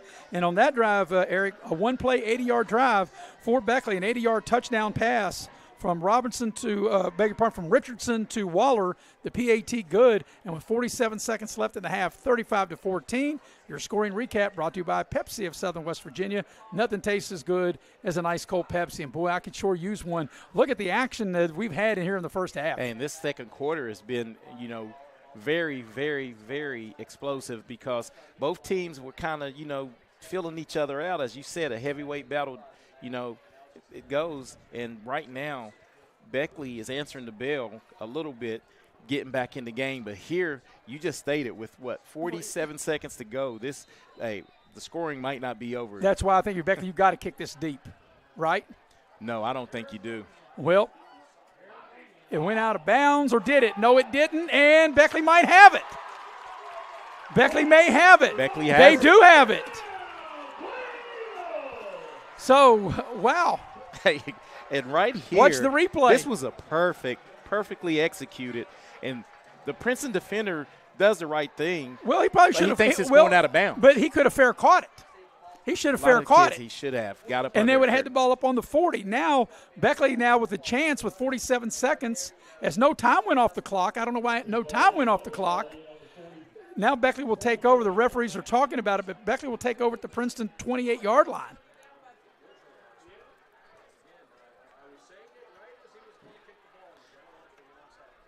So. But if you're Beckley, everything has to be towards the end zone. Nothing to. So probably put it on 42 seconds. Yeah. Well, I knew it couldn't stay at 47. Hey, you were all over it. But, yeah, the average play, they say, takes 5 seconds. So with 42 seconds left in the half, they have all 3 of their timeouts. They have the ball at the Princeton 28. They'll go trips to the far side. Actually go 4 on that side. Richardson sets to throw. Throw short. It's caught.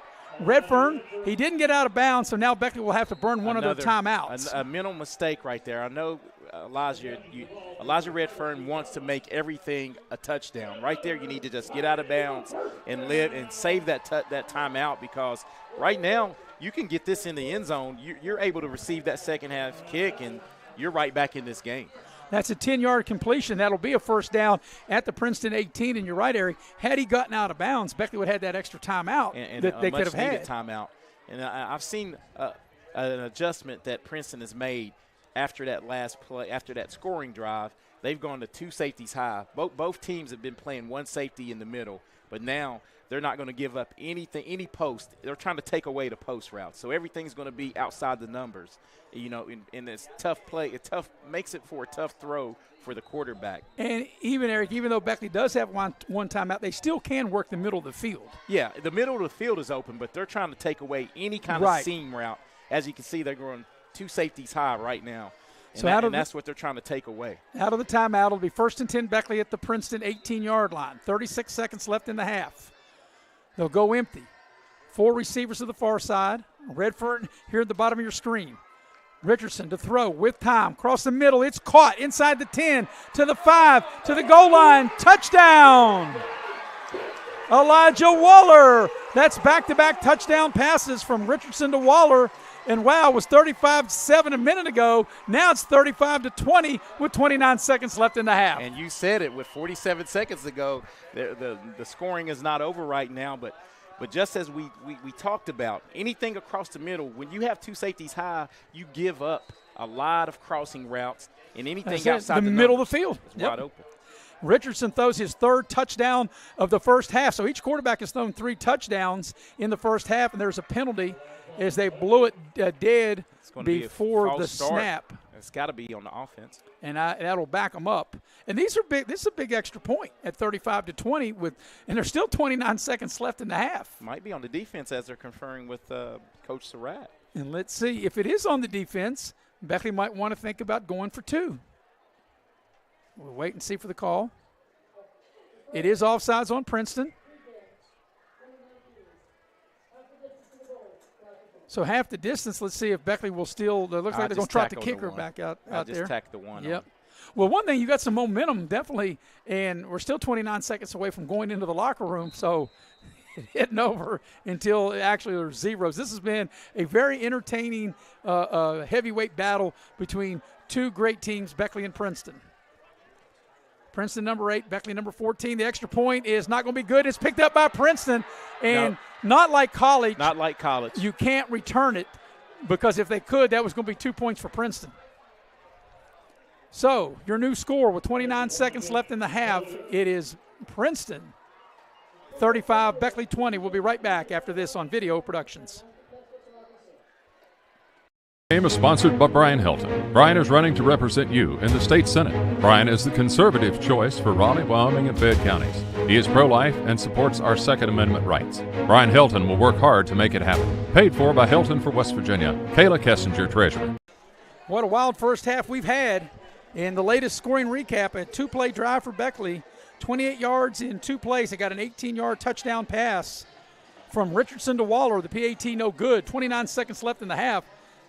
And the lead is now 35-20 in favor of Princeton. Your scoring recap brought to you by Pepsi of Southern West Virginia. But, Eric, it looked like Beckley was dead and buried, at least for the first half, down 35-7. You and I both thought they might be a little conservative. They hit the big touchdown to Waller. They get an onside kick, and then Richardson able to throw his third first-half touchdown, his second to Waller. Beckley does miss the extra point, but 35-20, if you're Beckley, looks much better than 35-7. Yeah, you have a lot of things to build on at halftime. But if you're Princeton, as you can see their alignment now, they're just sending one deep, and they got what you call the hands team up now. So if I'm Beckley, I'm trying to just kick it over in between, and just go hard as you can and try to beat them to the ball. So Beckley's set to kick it back off. 35-20, the lead for Princeton. What fireworks we've had here in the first half. And this kick will be just what we said, Eric, kind of in between. The ball will take a big hop at the 20. It'll be picked up by Collins. And he takes it up inside. He gets to the edge. He spins, and he gets knocked down just shy of the 30-yard line with 22 seconds left in the half. So Princeton will have it there. Now, Eric, how aggressive will Princeton be, you think, with 22 seconds and 2 timeouts? Hey, with the quarterback and the speed that they have, I don't look for them to set on their hands right here, because right now the momentum's squarely on Beckley's side. But all it takes is, a little screen, and anything can happen with this Princeton offense. So they'll have it on their own 28 with 22 seconds left in the half. What's been a very electrifying first half. Barker takes the snap, sets to pump. He looks, throws, got a man, and he threw it behind the intended receiver. He had a man open, and he tried to throw the ball back across his body, trying to get the ball to Mosser, and he couldn't make the connection. Well, we're going to get a penalty here, a little jawing going on between Princeton and Beckley. There's going to be a flag, so it's going to be, looks like a penalty. It's going to be illegal man downfield. So they're going to back them up, and it'll be first down with the illegal man downfield.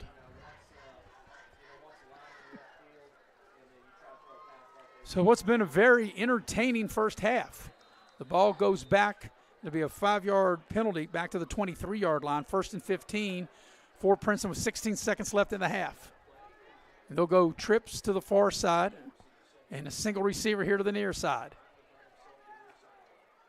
Barker takes the snap. Could have been. Pressure comes. He eludes the rusher. He's looking for a man downfield. He'll take off. He'll cross the 30. He'll get out of bounds about the 35-yard line with 6 seconds left in the half. And Maris, that was he does a good job, Chance Barker, that being Chance Barker. He doesn't – I see why he's only thrown 2 interceptions. If it's not there, he's going to make a great decision, and he just scrambled here just enough to pick up some positive yards. And if you're Beckley, you just can't let anyone get deeper than you. That was a 12-yard gain, 6 seconds. If they throw the home run ball, they might have a chance for 2 plays. They still have 2 timeouts.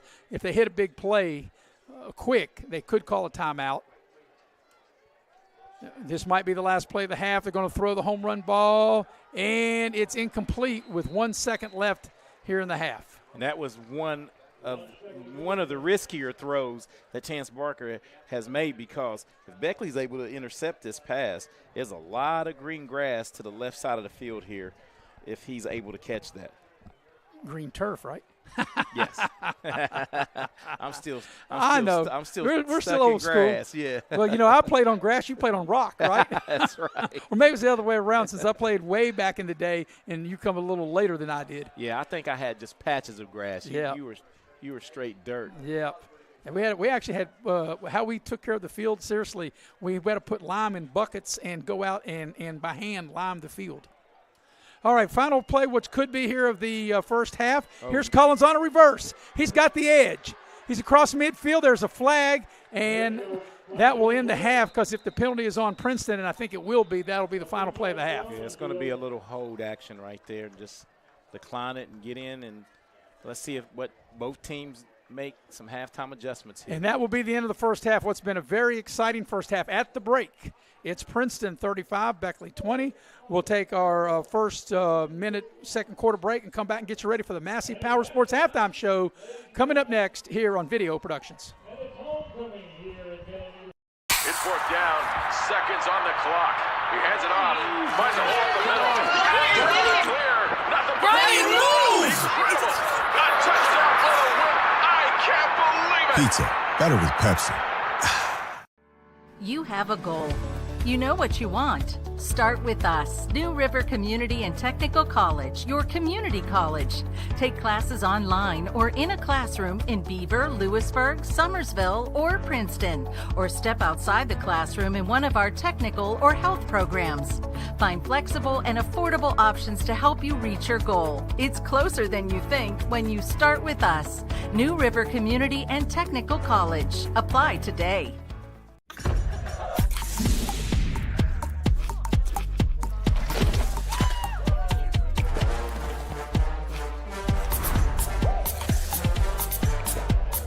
Every bite better with Pepsi. And we welcome you back to the Massey Power Sports Halftime Show. At the break, it is Princeton in front of Beckley, 35-20. Tonight's game being brought to you in part by Leisure Lanes, Johnstown Road in Beckley, every Friday and Saturday night. They have futuristic bowling, and coming up on October 28th, they'll have their Bowloween, and you can reserve a lane. You can dial 304-253-7328 to get your lane now at Leisure Lanes. Also, tonight's game being brought to you in part by Cracker Barrel. Cracker Barrel with locations in Beckley and Princeton. Cracker Barrel, the old country store, whether it's a breakfast, a lunch, or dinner, the fine folks at Cracker Barrel. Also, tonight's game being brought to you in part by Indoor Air. Indoor Air is a proud sponsor of high school football. For all your heating and cooling needs, you want to call your Amana dealer, Indoor Air, at 304-890-2212. And last, but certainly not least, when you retire like I did, you got to think of the future. And when you worked hard for your money, you've got to be able to find a way where you can get your money that will last you further through your retirement, and that's through the financial advisors of Edward Jones. Call Heather Cantley at 304-254-9995 or Wayne Rhodes at 304-253-7335. Just recapping the first half quickly, Princeton led 7-0. Beckley tied it at 7. Princeton went up 14-7. Beckley fumbled a kickoff, then Princeton in one play went up 21-7. Beckley had an opportunity to cut into the Princeton lead, and they threw an 85-yard interception return. Princeton then made it. That was 28-7. They scored again 35-7, and then Beckley on its last couple of possessions were able to score a couple of touchdowns, 2 touchdown passes in those last 2 possessions by Richardson to Waller, and 1 extra point was good, 1 was not, and that's where we are at the break, 35-20. 3 touchdown passes by each quarterback. Richardson for Beckley with 3 touchdown passes, and also Chance Barker throwing 3, and Barker now has 26 touchdown passes on the season. We're going to take our first Massey Power Sports halftime break. When we come back on the end of the break, we'll have our special guest, Peyton Thomas, will join me, and we'll do that on the other end of this break here on Video Productions. Power Sports is your one-stop off-road and tractor destination. We have an awesome selection of side-by-sides, ATVs, dirt bikes, tractors, and kid machines. Our machines come loaded with features the other brands don't have and will save you thousands of dollars versus the competition. Massey Power Sports offers the best prices, the best service, and the best warranties. Our locations in Beckley and Cross Lanes are here to serve you. Online at MasseyPowersports.com. Massey Power Sports. We power your work and your adventure.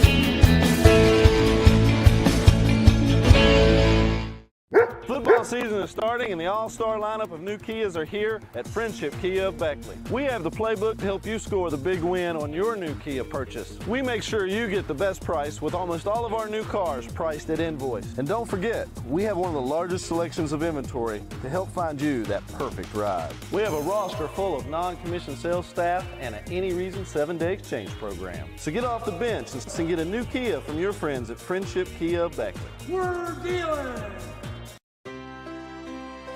Here we grow again. Pioneer Community Bank is proud to offer a network of banks right here in our communities. By offering you more locations, Pioneer continues to meet all your banking needs where you are. Please stop by our new Harper Road location. We are truly investing in Southern West Virginia. Pioneer Community Bank.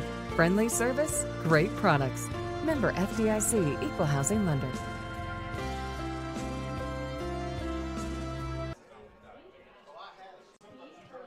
And we welcome you back to Van Meter Stadium in Beckley. I'm Maris Lowry with Eric Thomas, the heavy hitter, Mr. Nick Eskins, producing and directing, Jackie Moon on camera, and Chris Farish on stats. And I'll tell you, about ran out of room on my stat sheet, my drive sheet of that first half. What an exciting first half. Princeton leads Beckley 35-20 at the break on this homecoming night 2023. Well, my special guest, Peyton Thomas. Peyton, a former Beckley football player, a Marshall University grad, and now currently in Columbus at The Ohio State University. Peyton, how you doing, partner? Good, Maris. Glad to be on here with you. You know, it's nice. Hadn't got to talk to you on here in a while, so, you know, glad to be back talking to you. And I know living in Columbus, you get an opportunity to watch some of our games on video productions. Oh, yeah. Always love watching you guys. You know, you and my dad do a great job. It's always entertaining, you know, great games every Friday night, so it's awesome. Love well, Peyton, I do believe, right, is this the first game this year that you're able to watch Beckley live? Yes. It's so what a good game to see for your first game, to actually be in the stadium and see it live. What was your take of what was a very exciting first half? Awesome first half. I think both teams showed a lot of fight. You know, Woodrow's down 15 right now, but I don't think that really shows how close this game has been. Woodrow's giving them a lot of stuff, but, you know, they're still in the game right here. They get the ball right out at the half, so you can go down, score real quick, you know, then get another stop on defense, and then it's anybody's game right back in it. Well, one of the things that I've seen, and not just tonight, and I think your dad would back me up on this, of all the games that we have done, and it seems like more so this year than our two previous years of covering games on video productions, these kickoffs, no one really kicks the ball deep, and all these offenses are starting across the 40 or near midfield, and I think that's why you have a lot more points being scored, and I think that was definitely the case in this first half. Oh, yeah, no doubt, and I mean, you know, one of the quick scores that Princeton got right there was Woodrow not receiving the kickoff, and then, you know, you get the ball back real quick, and then you can go score. So, you know, law of averages, you do it enough, you might end up getting one. So I understand why teams do it, and it seems to be working. You know, it's worked well for Princeton tonight. Yeah, there's been a lot of big plays, perhaps none bigger than the big 85-yard interception return, because at that point it was 21-7. Beckley was driving to make cut at the 21-14, and just like that, it seemed like the air was taken out of the stadium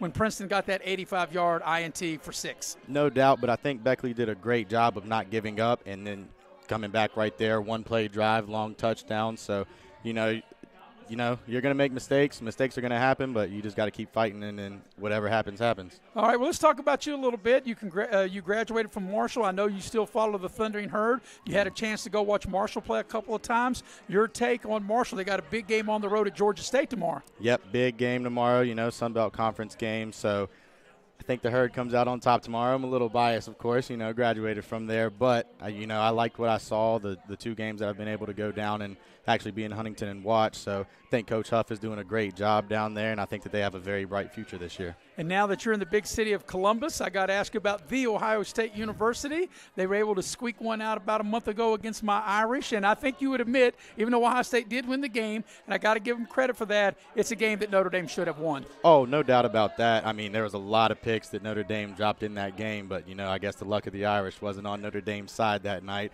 I hate it for you, but, you know, Buckeyes came out on top.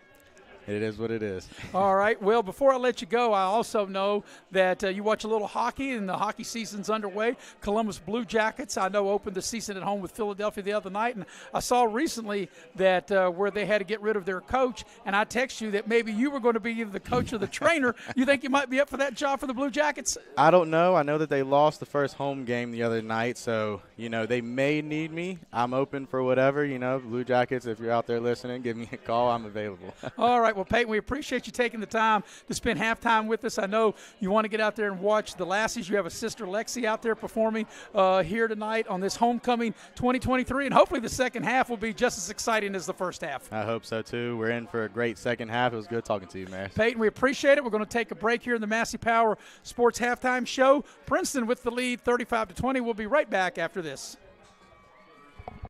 Miller's Beckley Auto Mall, West Virginia's largest GMC Buick dealer, is a proud sponsor of West Virginia High School athletics and our area student athletes. Dutch Miller's Beckley Auto Mall, with 2 locations for your convenience: 3934 Robert C. Byrd Drive in Beckley and 8762 Seneca Trail in Fairleigh. Plus, you can shop 24/7 at BeckleyAutomall.com. Dutch Miller's Beckley Auto Mall and West Virginia's student athletes. A winning combination. GMC, we are professional grade.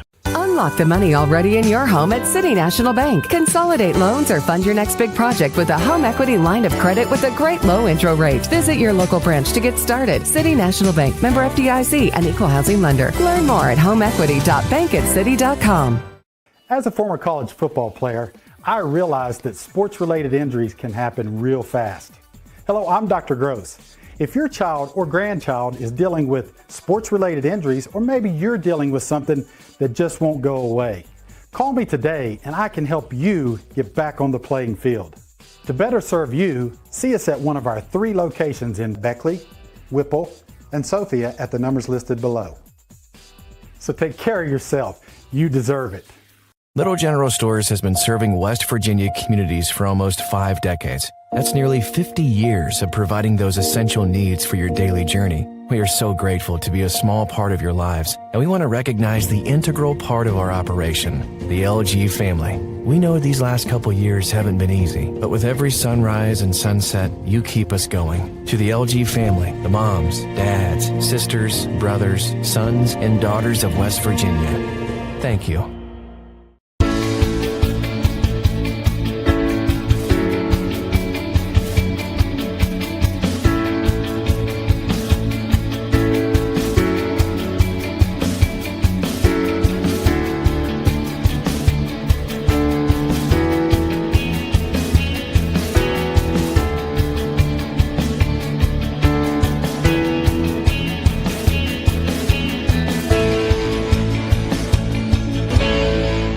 City National Bank, where you can purchase or refinance your home with the no down payment champion mortgage. No down payment, no private mortgage insurance, no kidding. Visit your local branch to get started today. City National Bank, member FDIC, equal housing lender. To learn more, log on to mortgage.bankatcity.com. And we welcome you back into Van Meter Stadium in Beckley. I'm Maris Lowry with Eric Thomas, the heavy hitter, Mr. Nick Eskins, producing and directing, and Jackie Moon on camera, and, of course, Chris Farish, the stat man. And, Eric, I think he does have the stats, but we'll get to that in our next segment. But right now you have some scores from locally and around the state. Yeah, so we'll start here locally right now. Wyoming East is at Shady, and Shady Spring is up 62-0 in the third quarter there. Wow. Nicholas County is on the road at Westside, and they lead 28-7 in the third quarter. And Bluefield on the road at Grayson County, Virginia, and that team is undefeated at 6-0, and Bluefield leads right now 21-6. So Bluefield's still fighting for their playoff lives as well. And Independence all over man right now, 31-0 at halftime. And we'll go to the AAA ranks. A lot of scores, and shuffling. Hurricane, who beat Princeton last week, 56-42, is hosting number 1 Cabell Midland right now, Marison. In the third quarter, Hurricane holds a 2-score lead, 28-14. Huntington is on the road at Parkersburg as they lead 28-7. Morgantown's hosting Parkersburg South, and that score is 28-18 Morgantown in the third quarter. So, and one more local score. Sorry to interrupt you. Oak Hill whom we'll have here in a couple weeks, hosting Buchanan Upshur, and Oak Hill leads 19-7. Yeah, I was going to say, you're talking about Nicholas County made that long trip down to Westside. They lead Westside. We were down there a couple weeks ago. We did that Westside Liberty game, and we'll have Nicholas County next week when they host Independence next Friday night up at Summersville. Yeah, and Nicholas County, we always talk about them. That is a tricky game even for Independence because they seem to get better, Nicholas County, as the year goes on, and they do what they do. They run, a lot of different formations, and they cause teams a lot of problems. Well, that'll feel like a playoff game next week. This feels like a playoff game here at the break. Princeton in front, 35-20. We'll go ahead and take a break. When we come back, Eric will give you the numbers of the first half, and we'll do it on the other side of the break, as this is the Massey Power Sports Halftime Show as you're watching streaming here on Video Productions. Power Sports is your one-stop off-road and tractor destination. We have an awesome selection of side-by-sides, ATVs, dirt bikes, tractors, and kid machines. Our machines come loaded with features the other brands don't have and will save you thousands of dollars versus the competition. Massey Power Sports offers the best prices, the best service, and the best warranties. Our locations in Beckley and Cross Lanes are here to serve you. Online at MasseyPowersports.com. Massey Power Sports. We power your work and your adventure. At Access Health, we believe there's a difference between care and caring. We know you by name, and our 26 locations keep you healthy so that you can do the things that truly matter.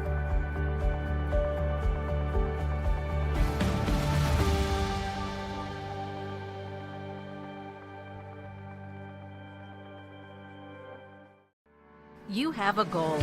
You know what you want. Start with us, New River Community and Technical College, your community college. Take classes online or in a classroom in Beaver, Lewisburg, Summersville, or Princeton, or step outside the classroom in one of our technical or health programs. Find flexible and affordable options to help you reach your goal. It's closer than you think when you start with us, New River Community and Technical College. Apply today. Hi, I'm Leanna Burnett, owner of Window World of Beckley. At Window World, we are proud to deliver exterior solutions that are beautiful, affordable, and guaranteed for life. We do things the right way. Honest pricing, no gimmicks, and thousands of satisfied customers. Call Window World of Beckley today at 1-800-NEXT-WINDOW and have your new windows, siding, and doors before winter. Window World of Beckley, family owned, nationally known.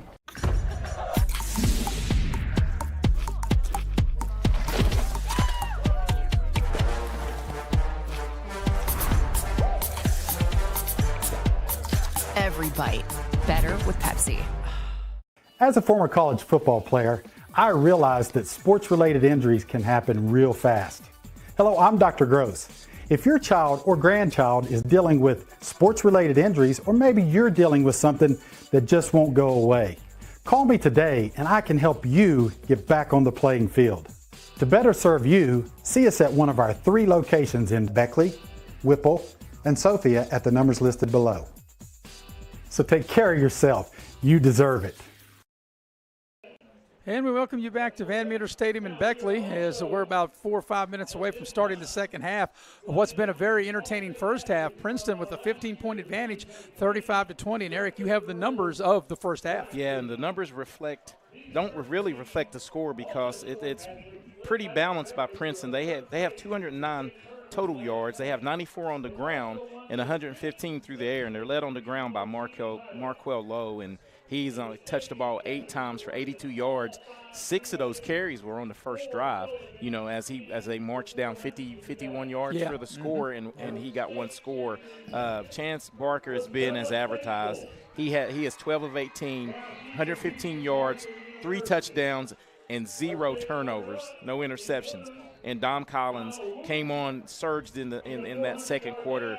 He leads Princeton in receiving with 7 catches, 104 yards, and 2 scores. Beckley has 164 yards total, but they've done it a little differently. They have 148 yards through the air, only 16 yards on the ground. So Princeton has been able to win the trenches, but Beckley has battled back on the arm of Richardson, their quarterback, as he is 7 of 16, 145 yards, 3 touchdowns, but he threw 2 costly interceptions in the middle of the second quarter. And you know, Eric, as you're giving those stats, as you take a look at it, when you see that both teams each had some big plays, each team had some costly turnovers, maybe none bigger than the interception, but the fact that Beckley only has 16 yards rushing, if you would have told me that at 5:30 today, I wouldn't have thought the game would be 35-20. I thought it would be more like 42-7 if you told me Beckley only had 16 yards rushing. And that's one thing, as Beckley battled back, I think that may help them still be able to try to, run the ball here this first possession of the second half. Speaking of the first possession, how big is this first possession for both teams? I think it's huge because right now, if you're Princeton, you want to put out that little momentum that Beckley got, in that last 47 seconds of the second quarter. And if you're Beckley, you want to try to build on that and pull within one score if you can get out and punch it in. Yeah, each team fumbled a kickoff, which led to the other team getting a touchdown. Princeton also, they mishandled a punt, or maybe that's not the right word to say mishandled. It was a high snap, and Princeton not able to execute the punt, and Beckley was able to score out of that. But like I said, right now, the difference in the game, and I think the momentum, even though it's 2 touchdowns, I think the big difference is the big 85-yard interception return by Princeton, and it's 35-20. But when it was 35-7, it looked like the air had kind of got out of the stadium. But Beckley came right back to their credit, to their coach's credit, their players' credit. They got 2 touchdowns right there at the end of the half, and now it seems like that it's still anybody's game when we start the second half. Yeah, and that offensive fireworks and that display that happened in the second quarter, at the end of the second quarter, a lot of that happened, as you can remember. I think we had 4 touchdowns scored in the last 4:44 of the second quarter. While we got a minute, we'll tell you about our sponsors, including Edward Jones Financial Advisors. You work hard for your money, so you got to have a plan when you retire. You can call Heather Cantley at 304-254-9995, or you can call Wayne Rhodes at 304-253-7335. Also want to tell you about bowling over at Leisure Lanes every Friday and Saturday night. Futuristic bowling with the fog and the prizes, and it's a great time. And also 2 weeks from tomorrow, they will have their Bowloween, and they've got some great prizes, including a couple of tickets to the West Virginia BYU game will be auctioned off that night at Leisure Lanes. You can call them at 304-253-7328 to reserve your lane. Also, I want to tell you about the fine folks at Cracker Barrel, locations in Beckley and Princeton. Cracker Barrel, the old country store. Whether it's breakfast, lunch, or dinner, love me some Cracker Barrel, love me some pig. And it's not bacon or sausage, it's bacon and sausage. Oink, oink, I love me some pig. And last but certainly not least, our fine folks at Indoor Air. Indoor Air is a proud sponsor of high school sports. For all your heating and cooling needs, you're a Amana dealer. Call the fine folks at Indoor Air, 304-890-2212. Well, Eric, put your coaching hat on. If you're Beckley, what do you think that we'll see of the Flying Eagles on this first possession? I think on this first possession, I know you've done it through the air, but you have to find a way to get this ground game going this first possession, because that will really free up your passing game a little more, because Princeton was able, once they took that lead, they really were able to pin their ears back middle of the second quarter and come after the quarterback. So I think Beckley needs to try to establish the run. Now let me ask you this. If you're Princeton and you're thinking about, all right, we know we got to kick off, are you going to kick it short or squib it, or are you going to just try to kick it deep and say, guys, we got to be disciplined, stay in our lanes, and go cover it? I think I kick it deep. Based on that last kickoff, he kicked it over everyone's head and it was a touchback. Because I think that's going to be a very important factor in the second half of making one team, what team can make the other team drive the ball further up the field, a 70, 80-yard drive as opposed to a 40, 50, 55-yard drive. Yeah, and you stated the difference in the game was a couple of miscues in that second quarter by Beckley, but I think the difference in the game, too, was Beckley controlled that first quarter but didn't have anything to show for it. Princeton's defense turned them back twice, inside the 20. They missed a field goal. Missed a field goal. I mean, so Princeton was able to really, weather the storm, so to speak. And I think if Beckley has any chance to win this game, they're going to have to capitalize on those red zone opportunities and establish the run. Well, in the first half, Eric, Beckley started. Their first possession was on their own 45. Then the Princeton 26. That's the one in which they missed the field goal. The Princeton 48, the Princeton 20, the Princeton 43, their own 43, their own 20, and the Princeton 28. So outside of – and they scored on the one where they had it on their own 20 when they threw the 80-yard touchdown. 80-yard touchdown. So was that 7 possessions? That's 1, 2, 3, 4, 5, 6, 7, 8 possessions. 8 possessions, 5 in Princeton territory. Yes. I mean, yes, and they got 3 touchdowns out of it. Yes. So and Princeton, of course, they got a touchdown on the interception. Princeton had 1, 2, 3, 4, 5, 6, 7, and then the half. So actually, Princeton had 8 possessions as well, counting the last one. But Princeton able to score 4 touchdowns, but a big play. Princeton able to get a touchdown on defense. Yeah, and that was a major turning point in the game as well in that first half, because it looked like Beckley. It was 21-7. Beckley's, moving the ball, trying to punch it in, going to halftime, and then everything broke loose. You talk offensive explosion. So we're ready to start the second half. As we're glad you're with us here on Video Productions. We hope the second half will be as entertaining as the first half was. Beckley has already broken from their huddle. Princeton getting their final instructions. Beckley will work left to right. And who knows what lies ahead in the second half. And that's why they play the game, and that's why we got 2 good teams. Beckley 5-2, number 14 this week in the ratings. Princeton 6-1, and they are number 8. Beckley will have a bye week next week, and then 2 weeks from tonight we'll be here when Beckley plays Oak Hill. Then Beckley will finish out the regular season on the road November the 3rd at George Washington. So Princeton's got it teed up, and looks like it's going to be onside. Doesn't look like it's on a tee, Eric. Looks like they might squib this. No, I think it's on a tee. Is it on a tee? I think the tee is I think you're right. Yeah, you are right. And here comes the kickoff, and they will kick it deep. And it is returnable back to the 10-yard line. And that's a nice return out to the 30. But see, Eric, that's a huge difference from making a team start at the 30 than getting somebody the ball up near midfield. And exactly what I would do with the kid with the nice leg, stay in your lane. You can make them try to drive the length of the field. So they're going to put the kick returner just shy of the 30 at the 29, and that's where Beckley will start their first possession of the second half.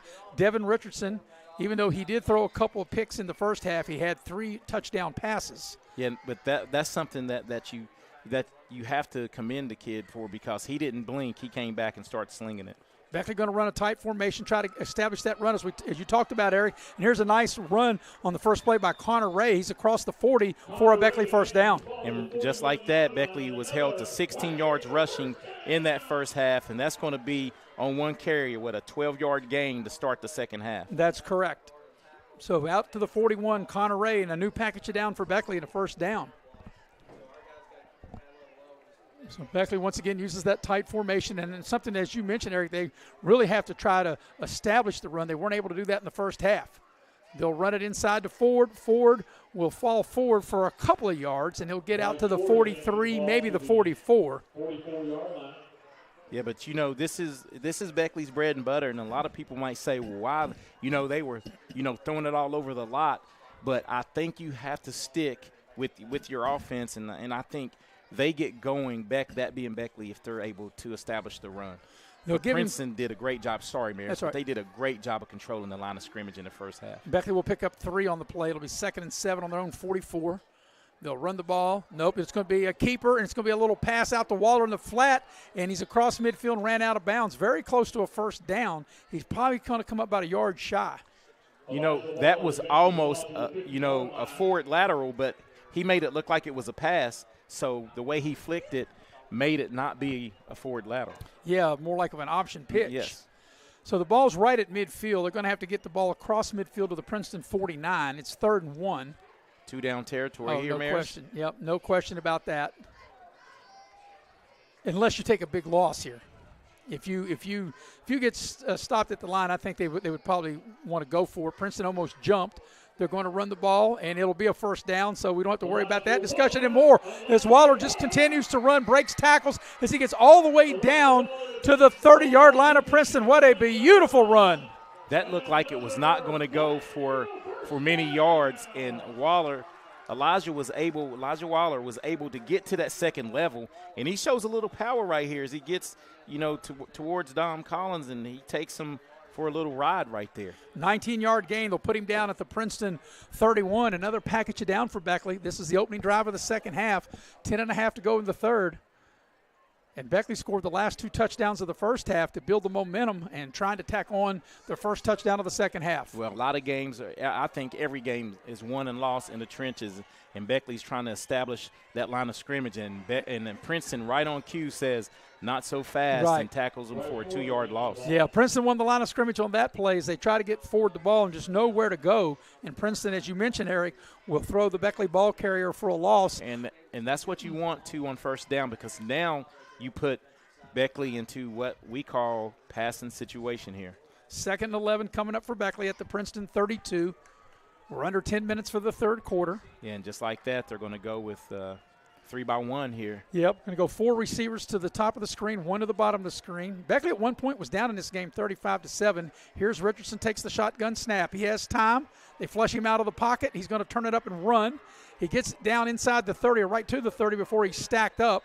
And they'll put him down, I believe, right at the 30, a very short gain. Princeton did. He got back to the line of scrimmage, where they had lost on the previous play. Yeah, back to the 31. That looked like that had a chance to go for some yards, and Princeton did a good job of slamming the door as we watch it here on the Little General Instant Replay.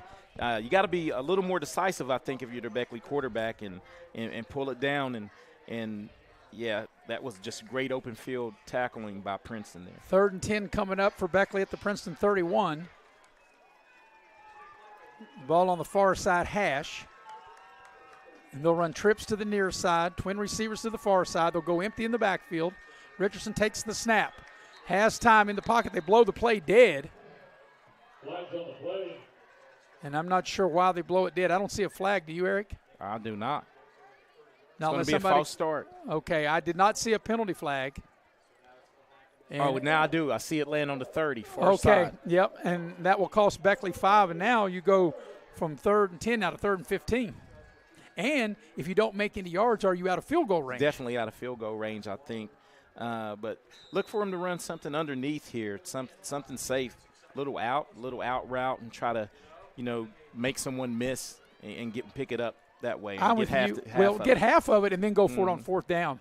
So we'll see what they do. Ball back at the 36 of Princeton, 3rd and 15. They'll go empty again. 1 receiver to the far side, 4 to the near side. Richardson takes the snap. Princeton brings a blitz. Pressure. They throw the ball down the middle of the field. It's almost intercepted, and it might be. I think it's a pick, and it is, and Beckley turns it over. That's the 3rd INT, and Princeton turns Beckley away as the Tigers will have it inside the 15 at the 14-yard line. Yeah, when we look at this play, I don't know if this is just poor communication between the wide receiver and the quarterback, because he had Elijah Redfern wide open at the top of the screen and just not able to get anything on the throw, and Princeton did what it needed to do right here to start the second half. So Princeton turns Beckley over. That's Beckley's 3rd turnover. And it'll be Princeton. Actually, it's Beckley's 4th turnover. And Princeton takes over on their own 14-yard line. Yeah, 3 interceptions and 1 and the fumbled punt. Yeah, fumbled kickoff, rather. So 4 turnovers for Beckley. And he'll be a running play. There's breaking a tackle to the outside low. Crosses the 25 out near the 30. He's got a first down, and he almost broke that for the distance, and he gets out to the 30, maybe just across the 30. And I almost said this at halftime. Markel Lowe did not get enough touches in that first half because he is a tough runner, and that's only his 9th carry of the game, and he's well over right at 100 yards. Yeah, that's 16 yards right there out to the 30. Actually, going to give him over the 30. That's a 17-yard gain out to the 31. And some much-needed breathing room for the Princeton offense. So it'll be a new package down for the Tigers on their own 31-yard line. Princeton has a bye week next week. They'll play Greenbrier for the 2nd time and finish up against Parkersburg South. They run out of the pistol set this time. It'll be a running play. There's a hole here on the near side, and a nice running play that time. Cross the 35 to the 36, and once again, Markel Lowe, he's done the heavy lifting as far as carrying the ball for Princeton. Yeah, and Princeton they're establishing the run as they did in that first quarter against Beckley. And I think this is the way you do it. You got to run it straight ahead and try to pound the interior of this Beckley offense. That's a 5-yard gain. That's a 5-yard gain on first down. Make it 2nd and 5, coming up on 7 minutes for the third quarter. So Princeton not only being effective by running the ball, but they're taking time off the clock. And I know we're only in the third quarter, but still they might shrink the possessions here in the second half. 2nd and 5 for Princeton. Be another running play. And this time Beckley's up to the task. That is low. He breaks out of it, and he breaks another tackle, but still will be for a big loss. But that shows you the strength of Markel Lowe.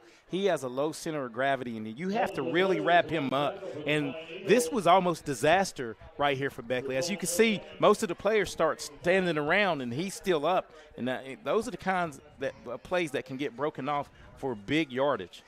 So the loss goes back to the 31-yard line, make it 3rd and 10. Coming up on the 6-minute mark of the third. 18 on the play clock, and I think if you're Princeton, I think you're going to try to get one of your receivers in space and dial up a pass play. Yeah, and you can see at the bottom of your screen here, you're going to have man coverage on Dom Collins down here, and the key here is pressure. Yeah, Parker takes the snap. The pressure comes. He's in trouble. He's trying to escape it, and he won't be able to. He's sacked. He fumbled it. The ball is out, and I think Beckley's got it, and they do.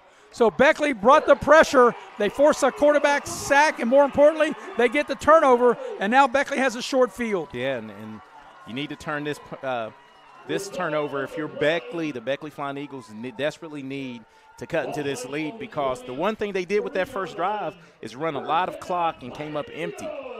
And now the clock is your adversary. Not only the Princeton Tiger high-powered offense, but the clock is definitely your adversary. So now Beckley will take over at the Princeton 24-yard line, and it'll be a 1st and 10 for the Flying Eagles. Beckley at one point was down in this game 35-7. They scored the last 2 touchdowns of the first half to get the lead cut to 35-20, and they have a golden opportunity now at the Princeton 23. I beg your pardon, the Princeton 24-yard line is where Beckley will start this drive. Richardson to throw with time. Throws down the middle, almost picked off. It's deflected twice. Beckley very fortunate that ball was not picked off. Yeah, and what Princeton is doing, they're really getting a lot of depth. What I talked about to you off the air, you have to make these quarterbacks make tough throws, and this is just no way to complete that. You have to throw that over top of those linebackers, the linebacker and the safety. Well, as you see there, Eric, in the replay, there's 4 white one. jerseys. Yeah, there's 3 white jerseys and one maroon jersey. Yes. There's really no chance to try to fit that in there. The thing is, you don't need to throw it to the end zone here. They had real good success early with the one shuttle screen that they ran to Redfern. Something on a down and out. Richardson will keep it himself, and this is going to go for a loss. That looked like it was a quarterback run all the way and just nothing cooking on the outside. Yeah, nothing at all. Princeton did not bite, and now Princeton once again, everybody talked about that high-powered offense, but that defense is right on their number. You said they came in the game holding their opponents to 19 points. 19 points, yeah. And Beckley's been stuck on, they're at the 20 mark, and anytime you can play sound defense like that and score the way they do, they're going to win a lot of games. It'll be 3rd and 13 back at the 27-yard line. So you got to think that depending on how much you get, if you're thinking about going for it or trying a field goal, let's see what they do on 3rd down. Richardson takes the snap. Pressure comes. He's in trouble. And he's going to be sacked. And now way out of field goal ranges. That's a sack you really can't take. You got to throw that away. And he's sacked all the way back across the 40-yard line. Yeah, and the heat came, and they came in waves, and Princeton does a good job of dialing it up. Just not enough, not anything that Richardson, I think, right there could do. I don't even think he had time to throw it away. He just had to eat it. So Beckley not able to take advantage of the fumble. They had a 1st down at the Princeton 24. They end up back at the 41, and I think if you're Beckley, you want to flip the field. You got to punt and try to pin Princeton back in the hole. Yeah, angle punt it towards the near side, your sideline. And try to put them back deep and maybe get another stop. So 4th down. And Beckley tried to fake a punt from this same formation back in the first half. I think Princeton will probably be ready for it now. And now Beckley's going to have to call a timeout. And, Eric, you would think that if you have to call a timeout, you probably, call a timeout. If you're going to punt, you probably would have punted anyway and not have to burn a timeout because you might need that timeout coming down the stretch. Yeah, down the stretch, that could come back, to bite him right there. Well, we got a minute. See if you got some scores. I know Independence was up 31 to nothing. That game went final, and Independence got the win, 38 to nothing. Final. So that's back-to-back shutouts because we did the game last week. They shut out Westside 55 nothing, and now the 38 nothing tonight. Yeah, 38 to nothing, and Oak Hill secures the win, 27-7 over Buchanan Upshur. Parkersburg South has stormed back to take the lead over Morgantown, 38-34 in the fourth quarter. That's Huntington, a heavyweight battle between those two teams. Yeah. Everyone I'm going to give you is heavyweight battle. Huntington on the road at Parkersburg. Huntington 42, Parkersburg 14. Cabell Midland on the road at Hurricane, and they have tied it up 28-28. And, of course, here we're at 35-20. Richardson is going to throw it, going for the home run ball. And it's going to be dropped, and really that's probably the best thing for Princeton to drop it so they'll get the ball up at the 41-yard line. Yeah, because that interception would have looked bad on the stats for Richardson, but that would have been just as good as a pooch punt right there had they picked it off. So Princeton will take over as their defense holds as Beckley got the turnover, not able to get any points out of it. That's the second time, Eric, where Beckley was able to start a drive deep in Princeton territory and come away empty. Yeah, and Princeton's defense, everything's going to be made about Princeton if they're able to go on and win this game about that offense. But the defense has come up big in key possessions in this game. From the 41, it'll be a running play straight ahead. And, boy, I tell you, we've talked about this young man all night as he gets out to the 45. A good hard run by Markel Lowe. Yeah. And he'll pick up 4 yards to the 45.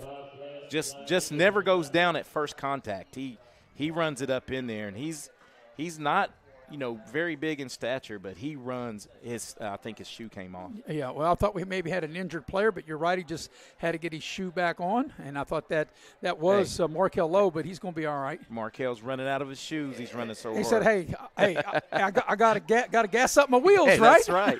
Had a little flat tire. Had to get some AAA assistance, but he's back in it. All right, second down for Princeton from their own 45. It'll be a running play. There's a penalty flag. And that's going to be motion. And it's a good gain, and if Eric is correct, that will negate a nice run. I think they've done it a couple times. They're too quick when they run that motion. If we can see on the replay, they're cutting it up just a tad. And you had your yellow hanky out, and I think see right there, the ones that count saw what you saw. You have to run flat. Yep. So that'll cost Princeton a nice gain. They can make that adjustment, though, but he's not running that flat. Once you go in motion and flatten out, you can't go towards the line of scrimmage. So the ball will go back to the 40, make it 2nd and 11 with the penalty. We're coming up on 3 minutes, and, Eric, you got to think, if you're Beckley, you're down 2 scores, you're not going to get too many possessions left. Beckley has to come up with a big stop here if you're Beckley thinking how you're going to get back in this game. From the 40 on 2nd and 11, Beckley's offsides. I'm going to give him the 5 yards back. Yes. So that's just, if you're Beckley, you're like, wow, you got him behind the chains. Yes. And now Princeton committed a penalty, and now you give the penalty yardage right back to him. And just a good hard count by Chance Barker. He does a good job, probably with his voice inflection in it. And that's 3 times that Beckley is really crucial encroachment penalties. So the ball goes back out to the 45, and actually – it's not quite a 5-yard penalty. The ball's just shy of the 45. I don't know how they come up with that, but from the 45 is where we'll call it. It'll be a 2nd down play for Princeton. They will run the ball, and there's yardage, and there's a penalty flag way away from the play, and I'm not sure what it is down here. They're going to call defensive holding out here on the island on Elijah Waller, and it was. But that's what Dom Collins affects the game without even having the ball because it's man coverage, and that's 15 yards away from the play. Yeah, I was going to say, it didn't even have anything to do with the play. 15 yards away from the play. And I was watching the ball, and then I saw the flag come out right here below us. And if that's the case, that'll be a first down for Princeton because they'll tack the penalty yards. They'll take the penalty. Oh, they picked it up. Oh, they picked it up. We've seen a lot of that in college and in the pro where they pick it up.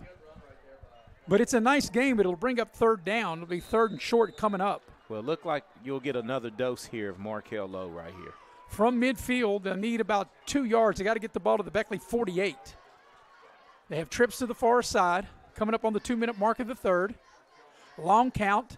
They'll pitch it out. Beckley's looked like they had it played well, but it's going to be a first down and more. Across the 40, the 30, and all the way down to the Beckley 20-yard line. Looked like Beckley had that defended really well, and now we got a late penalty flag. A great play call, but both of these teams are doing some extracurricular stuff after the play. After Princeton does a perfect play call here to the boundary, and Markel Lowe just puts his foot in the ground, and he is tremendous running backs. I haven't got a chance to see all the running backs around, but that kid he's as advertised. He's everything I read about.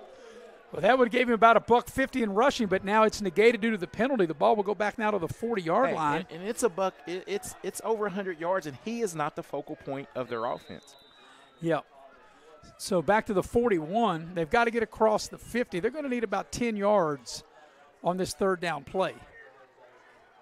Clock is turning, 1:50 left in the third quarter. And, it's amazing, Eric. Each team's only had one possession here in the third quarter. Yeah, because both teams, Beckley, that first possession, used 8 minutes and came up empty. Then Princeton used 3 to 4 minutes on this next They'll possession. run the ball up the middle. They get a first down and then some.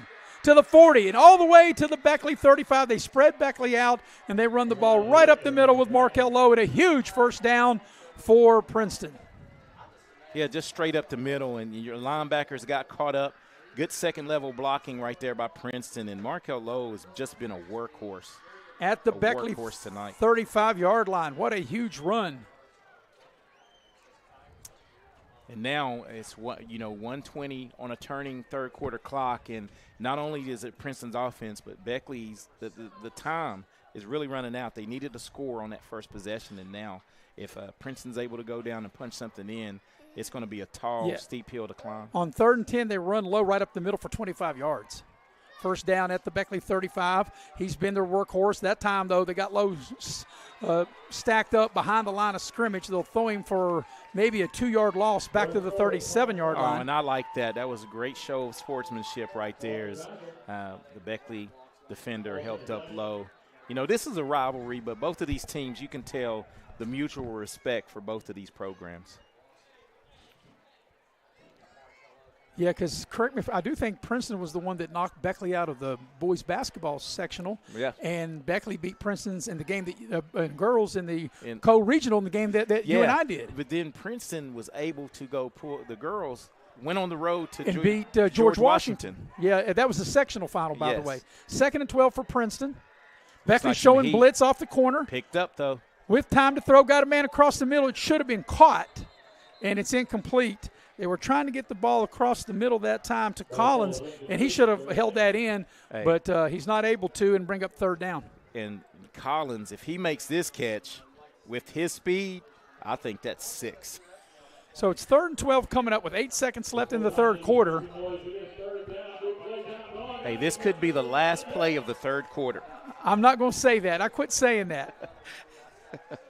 I got it because if the listeners are out there, the viewers are watching every game that we've done the last 3 weeks.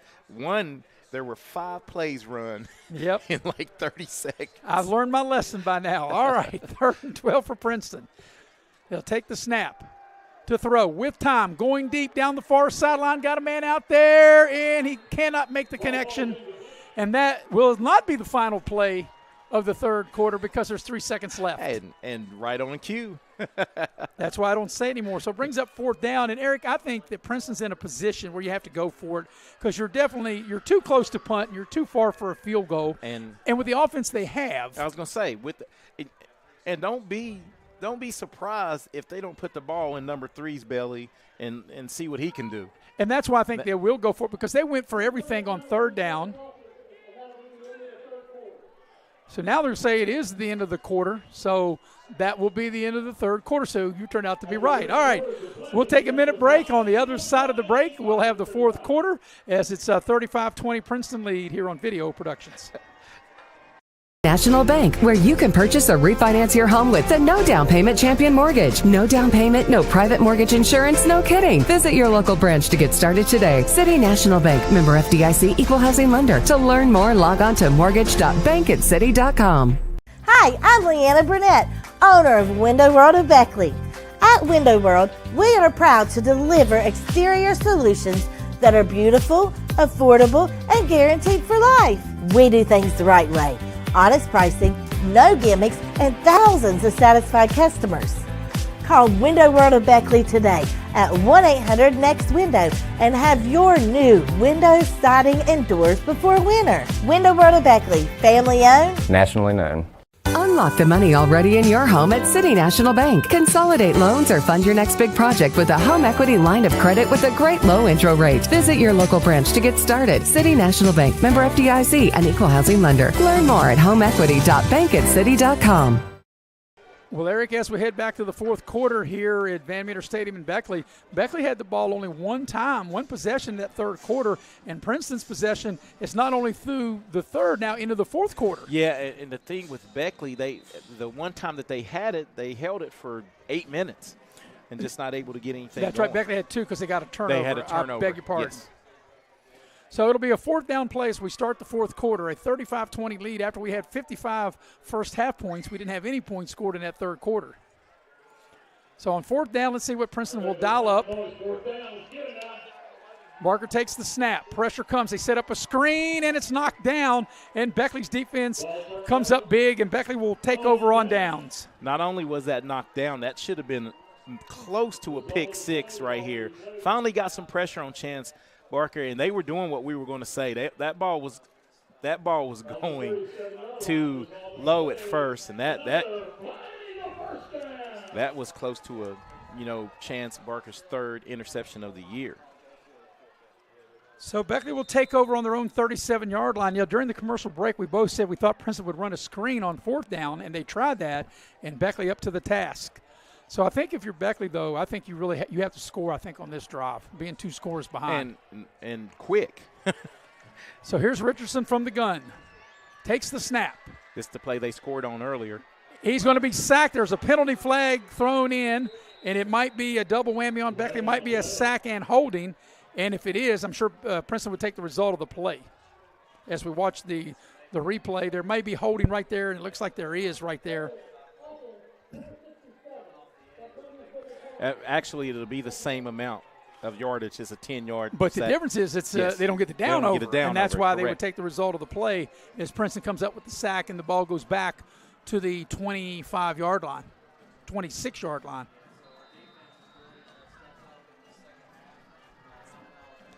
So it brings up second and long now for Beckley. They got to get out across the 45 out to the 47 to keep this drive alive. They'll go empty. Richardson in the backfield, takes the shotgun snap. Princeton only rushing 3. They're dropping people in coverage. Richardson on the move, throws the ball back across his body, and that's almost intercepted. That's probably an ill-advised throw right there. And I think right now it's unraveling just a little bit for Richardson. As good as he's played in spots, I think he's getting a little too quick to go out of the pocket. You have to climb the pocket. He's wanting to go side to side when he should climb the pocket, like get up in the middle of the pocket and try to deliver the ball. A 3rd and 21 coming up for Beckley. The clock stopped on the incompletion. 11.5 to go here in the fourth quarter. Princeton at one point led in this game 35-7. Beckley scored the last 2 scores to make it 35-20. That's where we are right now. 3rd and long coming up for Beckley. Once again, they'll go empty. Richardson from the gun takes the snap. 3-man rush by Princeton. Has time. Down the middle. It's caught. And it's Redfern across the 40, 45. He'll get a first down across midfield as Princeton was back in coverage, and Richardson throws a dart to Elijah Redfern to pick up the first down.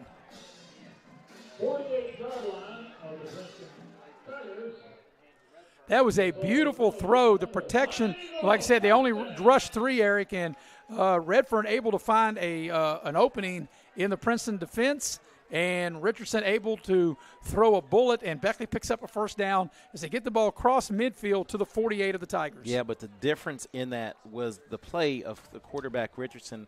As he didn't try to go side to side, he stepped up in the pocket and found an opening in the defense right in the middle.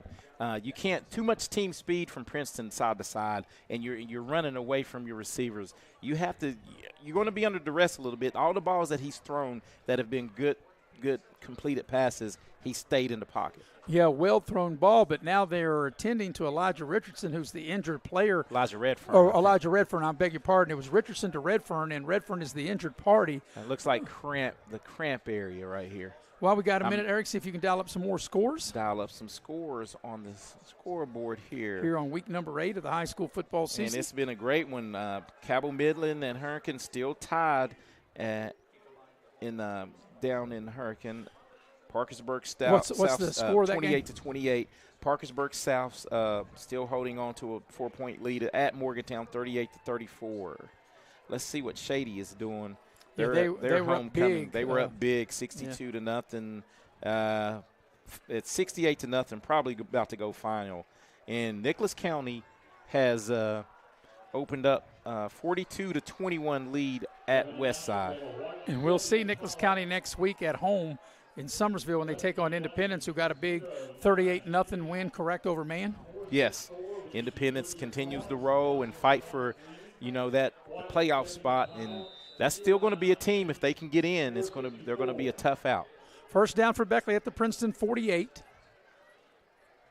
Richardson with the empty backfield takes the snap. Princeton's only rushing 3. Richardson has time, throws the ball. It's caught a short route, and that's a good job because there's plenty of time to throw the ball for Richardson.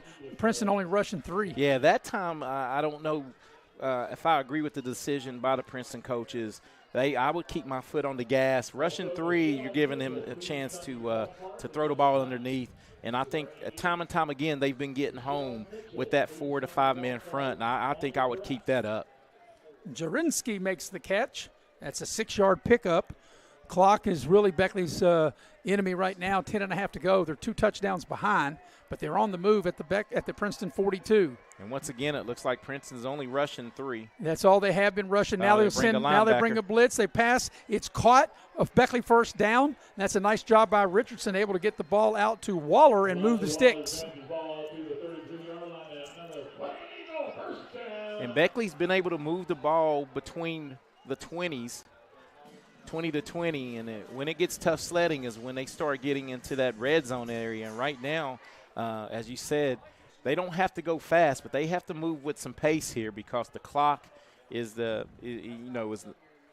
running against them right now. Yeah, they have a first down at the Princeton 33-yard line. Once again, they'll go empty. They put a man in motion, which is Waller, and Richardson will take the snap, throws across the middle, and just nothing there. Looked like he tried to force that, and the pass comes up incomplete. And Redfern from Beckley would check back in, gave him a little water, got him hydrated, and you're right. And if you're Richardson, you don't want to force it like he just did. You have to. I think Beckley still needs to run more underneath, some out routes, something like that, and try to turn a short gain into a larger gain with some yak runs after you catch. That last pass, they try to get the ball to M.J. Staples, just nothing there. 2nd and 10, clock stops on the incompletion. 9:47 for the fourth quarter. They'll go empty. They'll put Staples in motion. Richardson, the quarterback, will keep it himself, and that's going to lose a yard. That'll get back to the 34-yard line. That was a tremendous play by the defensive front of Princeton, as they were not fooled by that quarterback draw. As we see right here, the guy works down the line, takes on the block, and really makes a play. And that was Eli Campbell, 6'3", 256-pound senior, and he played that run like you need to play it. Well, now we're coming up on 9 minutes for the game. Beckley, 3rd and 11 at the Princeton 34-yard line. They'll go empty again. And Princeton's back to, a 4-man front now and really going to put some pressure. And here comes the heat. Richardson steps up in the pocket, throws short, and it's almost picked off. And if it was picked off, that would have been another pick 6. And guess who? That was Mays, who had an 85-yard interception return already, and he almost got his second one. I think that got on him so fast he was surprised as he jumped the route and it got on his hands before he could get him up.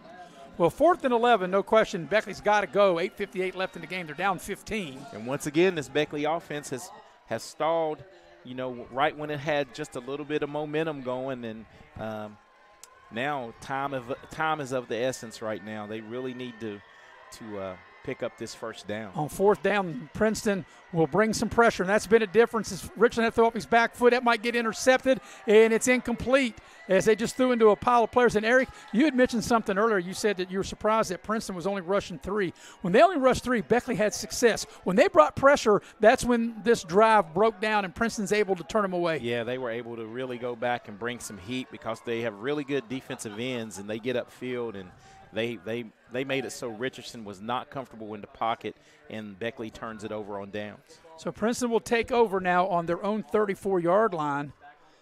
And with 8:52 left in the game, and you're up 2 scores, with Princeton really the whole playbook is open.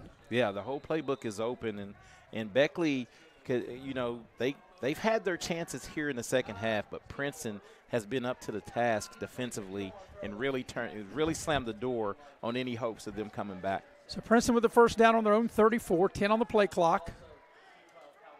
It'll be a running play up inside.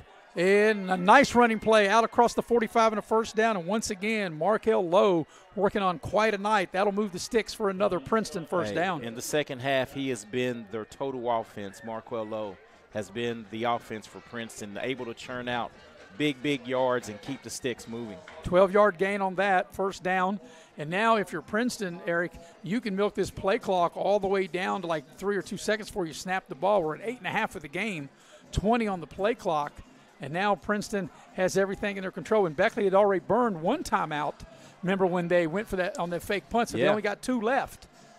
And now Princeton taking their time, 9 on the play clock, first and 10. And Princeton right now, as you can see, Beckley's still concerned with Dom Collins in that.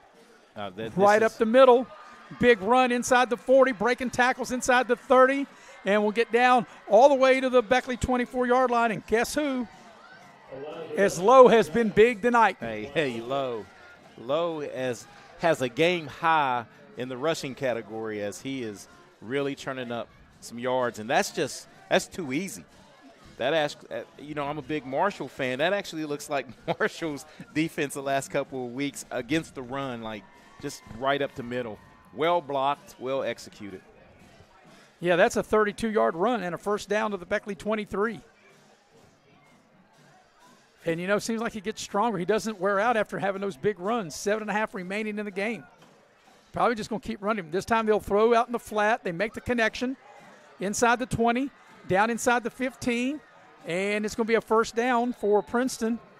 As that time, that is Michael DiGiacomo who makes the reception and picks up the first down. Yeah, and Beckley held on for dear life right here as little A.J. Thomas wraps him up and is like, where's the cavalry at? Beckley needs to get fly to the ball. They can get a touchdown.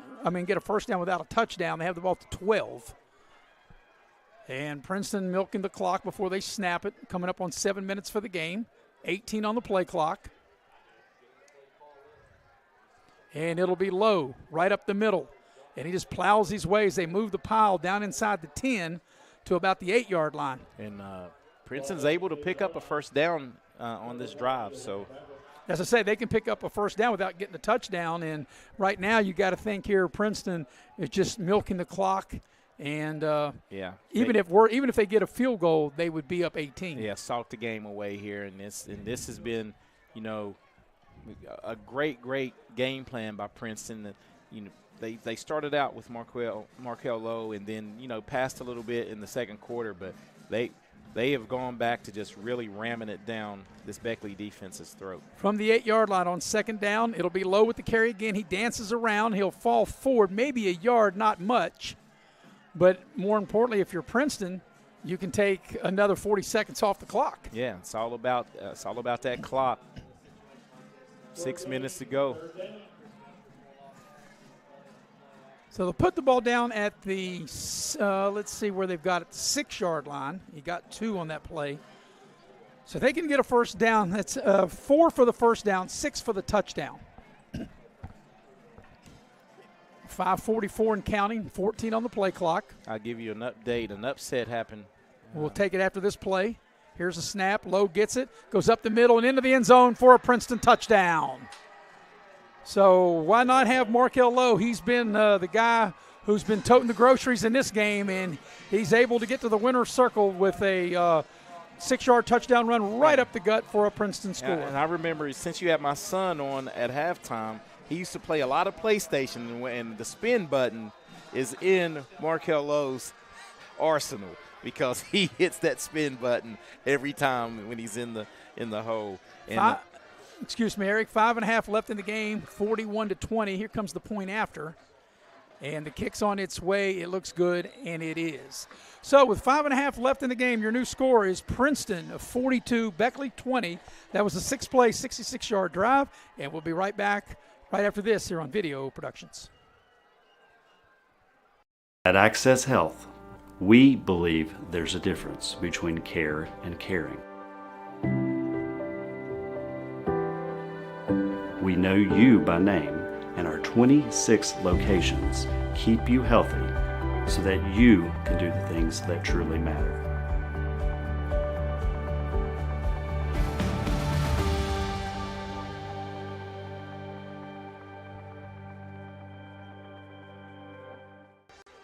Well, Markel Lowe finds the end zone at the end of a 6-play, 66-yard drive, and the PAT good. Your new score is Princeton 42, Beckley 20. Your scoring recap brought to you by Pepsi of Southern West Virginia. Nothing tastes better than an ice-cold Pepsi. And, Eric, with that Princeton touchdown, it looks like it's sending some of the Beckley faithful to the exits. Yeah, that one might have put them in the exits here on a nice night, Beckley battle.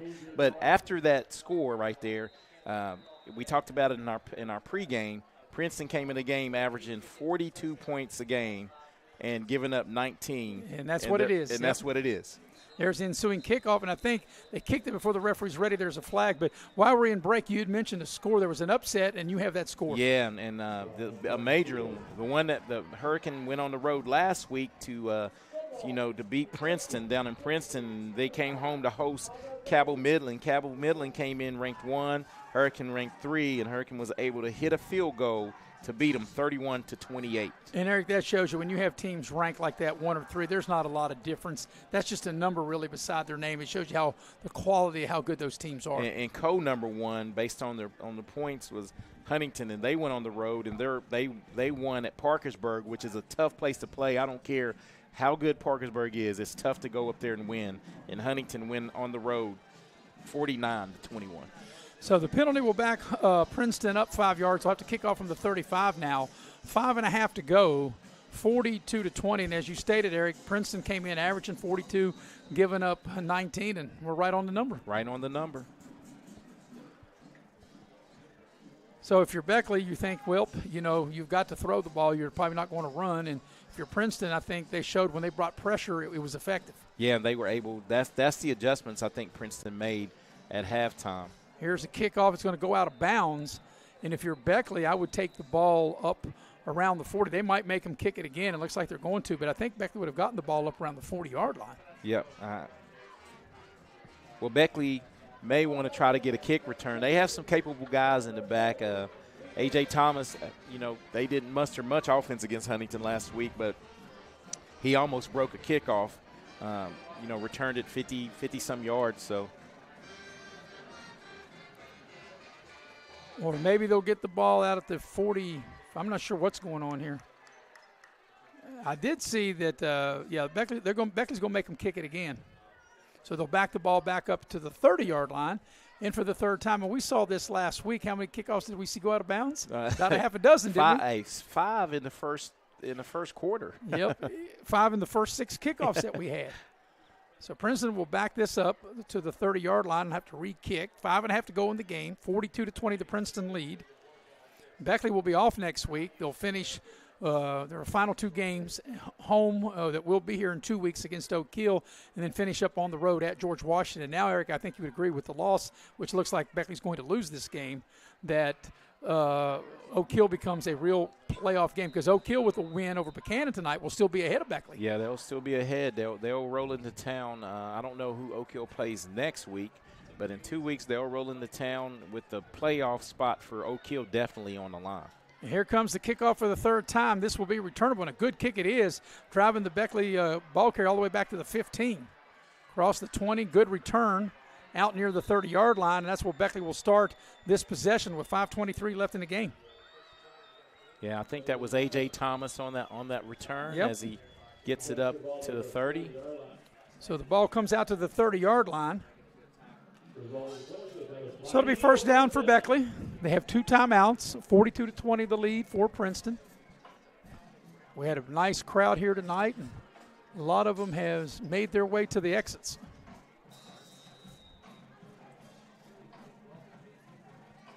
So from the 30, let's see what Richardson will do. They'll go empty. Trips to the near side, twins to the far side. Princeton now just showing a 3-man front. Richardson takes the snap, throws the ball on the far side, and it's dropped. That was a well-thrown ball, and Beckley not able to execute it and just dropped the pass. And that's just the Beckley football night, and in a nutshell. They've had few opportunities, few missed plays here and there, but Princeton, hats off to Princeton. This is a good team, well coached, and they get after it. They have a good sound defense, can get some stops, and it complements that high-powered offense they have. So on the incompletion, it'll be 2nd and 10 from their own 30. Once again, they'll go empty. Richardson takes the snap. He's got time. He'll throw short. It's caught and hit immediately, but it's a nice gain up over the 35. Got about 7 on the play. A little sophomore A.J. Thomas right there getting a little action and making the catch after taking the hit and securing the pass. 7-yard gain brings up 3rd and 3. And, Eric, if you're really Beckley, they're taking a lot of time in the huddle. You think they've really got to get up to the line and go a little quicker. Yeah. I think you stay at the line of scrimmage and call your plays from there. So on 3rd and 3, we're up under 5 minutes for the game. Richardson takes the snap. Pressure comes. He steps up, throws it across. There's a flag. It's going to be a hold. And if it is a hold, I'm sure Princeton – I'm not sure if they would move them back. They might move them back because it would be 4th and 3. And, 3 yards is unmakeable. They might move them back and make it 3rd and 13. So let's see. I'm saying they're going to move them back and make it 3rd and 13 as opposed to 4 and 3. Yeah, they probably will.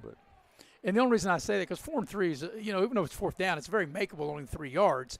But now having to make 13 yards. Yeah, they're putting them back. Yep. So clock stops momentarily. 4.5 remaining here in the ball game. And they'll mark off the holding penalty. And the ball will go back to the 27-yard line. So they got to get out to the 40. As I mentioned, they'll need 13 yards here on 3rd down.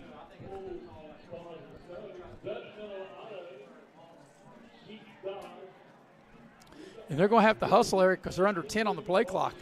Not sure they know it. 5 on the play clock. Yeah, they're not going to get this off. This is going to be a delay of game.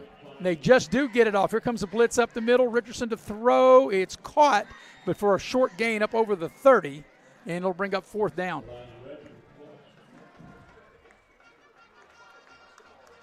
So they'll put the ball down at the, the 32 maybe.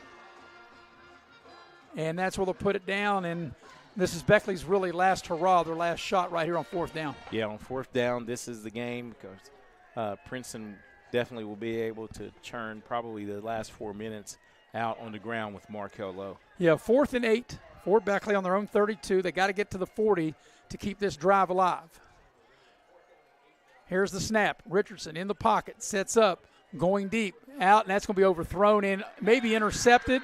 I'm not sure if Princeton intercepted it. If they didn't. He didn't hold on to it. Well, and that's probably better if you're Princeton because they'll take over on downs. Exactly. And so with 4:21 left in the game, it's an incomplete pass, and the ball will come back to the 32-yard line, and that's where Princeton will have it.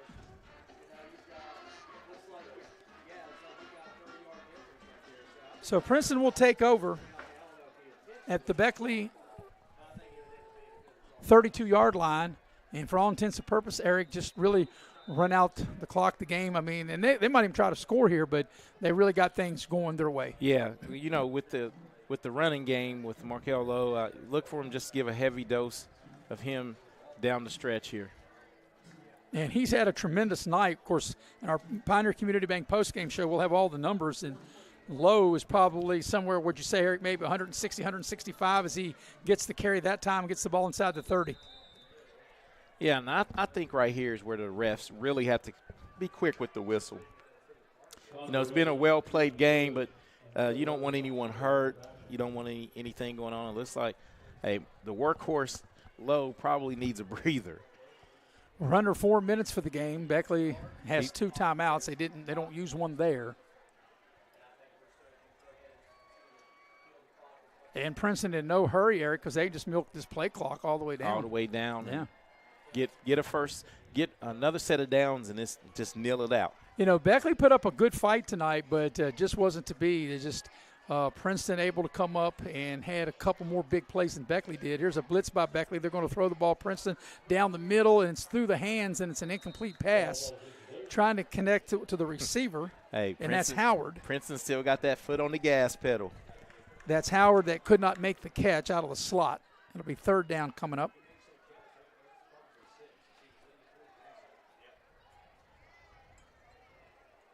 The ball will come back there to the 30-yard line, 3rd and 8.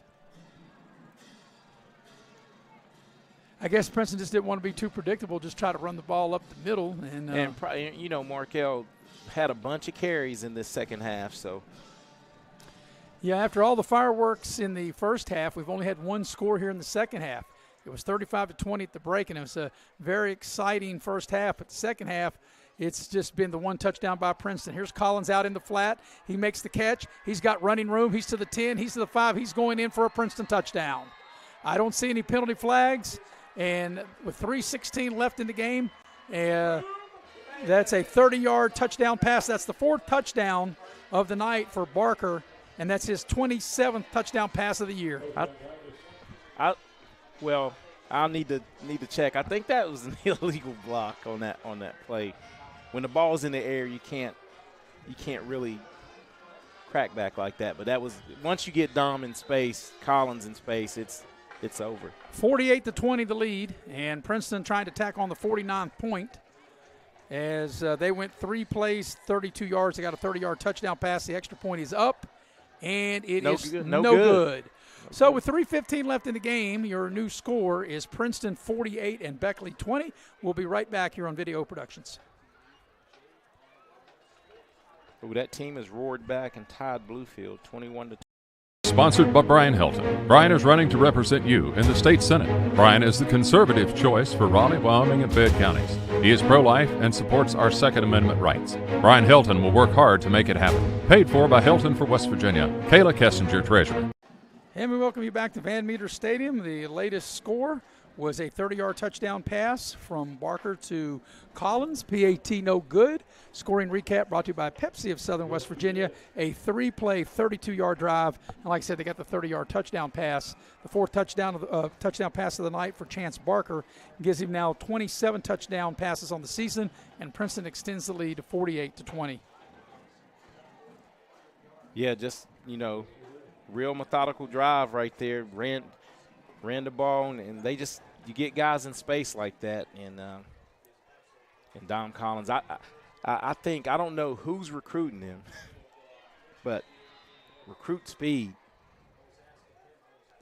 Not a very big kid, though. Not a very big kid. So. Here comes the ensuing kickoff, and it will take a big bounce down to inside the 10. It will roll in, hit the pylon, and go into the end zone. It's a touchback. That was a good decision. Well, Eric, so once you decide to kick it deep, you can actually kick it deep. Yeah, in all the games, it just bewilders me now that a lot of these teams don't choose to do that. Yeah. The kicking game's a lot better with a lot of these teams getting soccer players that can kick it deep. I'm taking my chance on getting touchbacks rather than giving the team a short field. Well, like I said there at halftime, I think the team that makes the other team have to travel the furthest, and in this second half, where Princeton has scored 2 touchdowns and Beckley hasn't scored, Princeton's had the short field. Beckley's had to go the long field, and that's why Beckley's not been able to score, and there you have it. But from their own 20, Beckley will have it 3:15 for the game, and it'll be Richardson. And if you're Beckley, you just see if you can add some points on with this drive. They'll go empty. Richardson takes the snap, sets to throw, and it's caught. Redfern breaks a tackle across the 30 and out over the 35 for a Beckley first down. Out to the 36, maybe even the 37-yard line. They'll call it the 36-yard line. That's a 16-yard connection. Clock is running under 3 minutes. Richardson to throw, and almost intercepted. Richardson, he needs to make just a few mechanical adjustments. His mechanics are a little off tonight. He's throwing a lot off his back foot under pressure, but still you have to step to and through the target. And he relies on his arm talent. His arm is really strong. He has a strong arm, but just have to really hone his feet just a little more. So it'll be second down. Clock stops on the incompletion with 2:54 remaining in the ball game. And Princeton's going to get to 7 wins, 7-1. Beckley's going to fall to 5-3. Here's a running play. Richardson up the middle. He slides. He's got a first down as he gets out just shy of midfield, or maybe right to midfield. And they'll put him right down at the 50. That's a 14-yard run for Richardson. Clock will stop momentarily to set the chains, and now it's running again. Richardson takes the snap. Pressure comes. Throws it short. It's picked off on the near side. That's Lowe down the sideline. 30 to the 20, 10, 5, and Lowe will just trot into the end zone for another Princeton touchdown. That's the second INT return for 6. Yeah, that's just, like I said, Princeton Tigers did a good job of grounding the Flying Eagles' rushing attack, and that made them one-dimensional. And, Richardson's trying to make plays, but you can't throw it outside the numbers like that with all this speed and that Princeton has. Where did he catch that? I didn't quite see how far that was. If we could go back and look at that to see where he caught it, as we'll wait after the extra point. But that's the second time in this game that Princeton has returned an interception for a touchdown. As they get set to try to tack on the 55th point, and they do, with 2:28 left in the game. As we watch the replay, Eric, to see where he caught it at, right at the 49-yard line. So a 51-yard interception return. So Princeton has returned one back from 85 yards and now one back from 51 yards. Scoring recap brought to you by Pepsi of Southern West Virginia. We'll keep it here for the final 2:28. And Princeton and Beckley. Eric, the game was looked like it was going to be evenly played. It was 7-7. Yep. Princeton got that big interception, took a 35-7 lead. Beckley battled back, made it 35-20. But in the second half, it's been all Princeton. All Princeton. I think the halftime adjustments. Beckley came out with a good plan early in the third quarter, was to try to establish the run, but got down and faltered in the red zone. Princeton was able to score and never looked back. So 2:28 remaining here in the ball game, and Princeton has scored 3 touchdowns here in the second half to take a 35-20 lead to a 55-20 lead. Thomas on the return, and he'll get the ball up shy of the 30. So with 2:15 to go,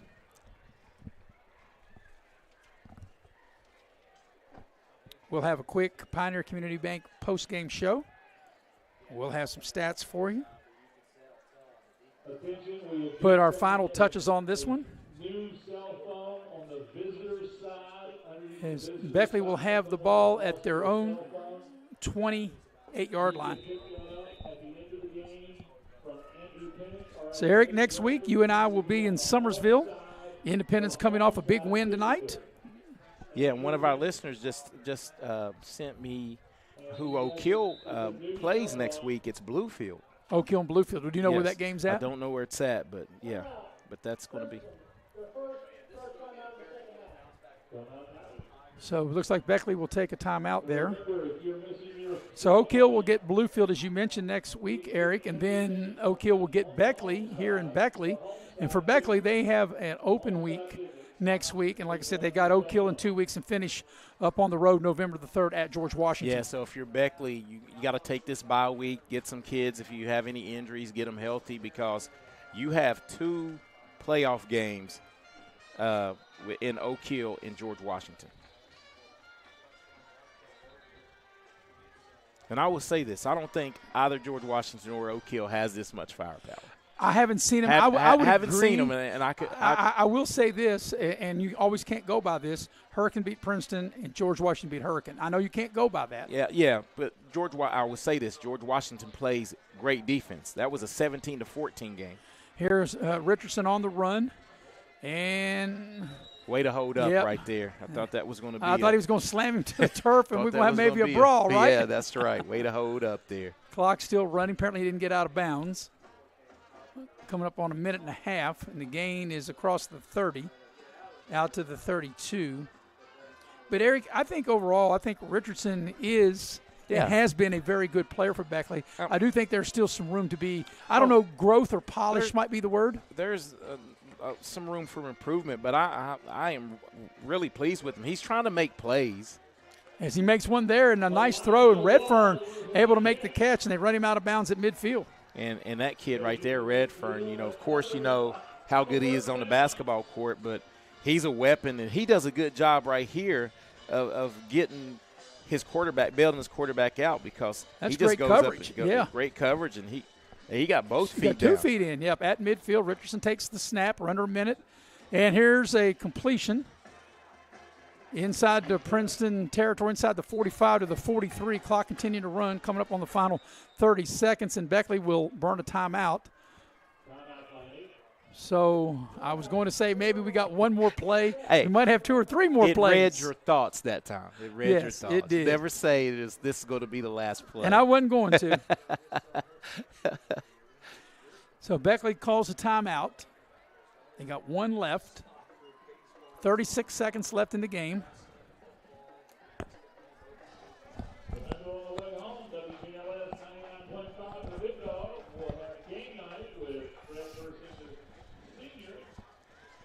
So out of the timeout, Beckley will have it at the 43 of Princeton, a second down.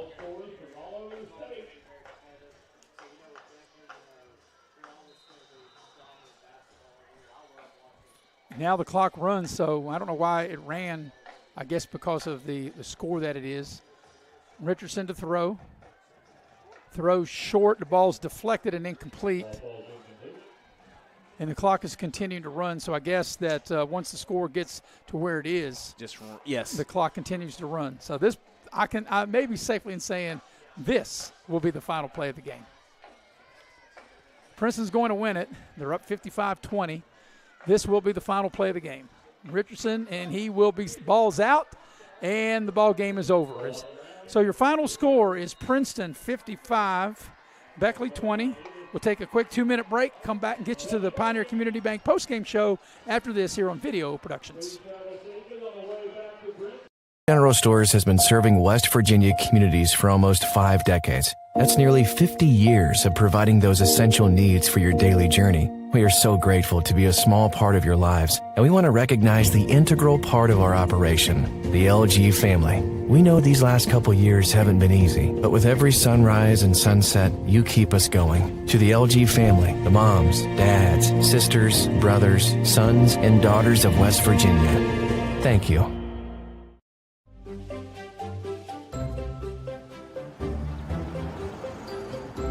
We won't raise your rates just because of an accident. Sure, everyone thinks they're a good driver. But when an accident happens, with Allstate, you don't have to worry, even if it's your fault. It's called accident forgiveness, and it starts the day you sign up. You're in good hands with Allstate. Dutch Miller's Beckley Auto Mall, West Virginia's largest GMC Buick dealer, is a proud sponsor of West Virginia High School athletics and our area student athletes. Dutch Miller's Beckley Auto Mall, with 2 locations for your convenience. 3934 Robert Z. Byrd Drive in Beckley and 8762 Seneca Trail in Fairleigh. Plus, you can shop 24/7 at BeckleyAutomall.com. Dutch Miller's Beckley Auto Mall and West Virginia's student athletes. A winning combination. GMC, we are professional grade. Massey Power Sports is your one-stop off-road and tractor destination. We have an awesome selection of side-by-sides, ATVs, dirt bikes, tractors, and kid machines. Our machines come loaded with features the other brands don't have and will save you thousands of dollars versus the competition. Massey Power Sports offers the best prices, the best service, and the best warranties. Our locations in Beckley and Cross Lanes are here to serve you. Online at MasseyPowersports.com. Massey Power Sports. We power your work and your adventure. Down here because they put in the handicap stuff. I saw that, yeah. That looks really good. It does. And we welcome you back to Van Meter Stadium in Beckley. Final score, Princeton beats Beckley by the score of 55-20. Princeton now is 7-1. Beckley is 5-3. And Eric, it started off, looked like we were going to have the heavyweight battle we thought we were going to have. The game was tied at 7. And then Princeton was took a 14-7 lead, then a 21-7 lead. And I think what really changed the complexion of the game was when Beckley was driving and just down 21-7, trying to go in to cut it to 21-14. Princeton gets an interception, runs it back, and 28-7. Even though Beckley challenged some more at the end of the first half, Beckley couldn't score at all in the second half, and I thought that was the difference in the game. And you just took my analysis the words right out of my mouth, because I thought the first possession of the third quarter set the tone for the rest of the half, because Beckley was able to try to establish the run, but once it got to the red zone area, Princeton slammed the door, and then after that, it was over. It was over. Princeton was able to capitalize and score really quick, and they were able to shut down that run. I bet this will be the lowest rushing total that Beckley's had in a while. Well, we'll find out what it is on the other side of the break, as we'll take our first Pioneer Community Bank post-game show break, and then Eric will have those numbers when we return here on Video Productions. Here we grow again. Pioneer Community Bank is proud to offer a network of banks right here in our communities. By offering you more locations, Pioneer continues to meet all your banking needs where you are. Please stop by our New Harper Road location. We are truly investing in Southern West Virginia. Pioneer Community Bank. Friendly service, great products. Member FDIC, Equal Housing Lender.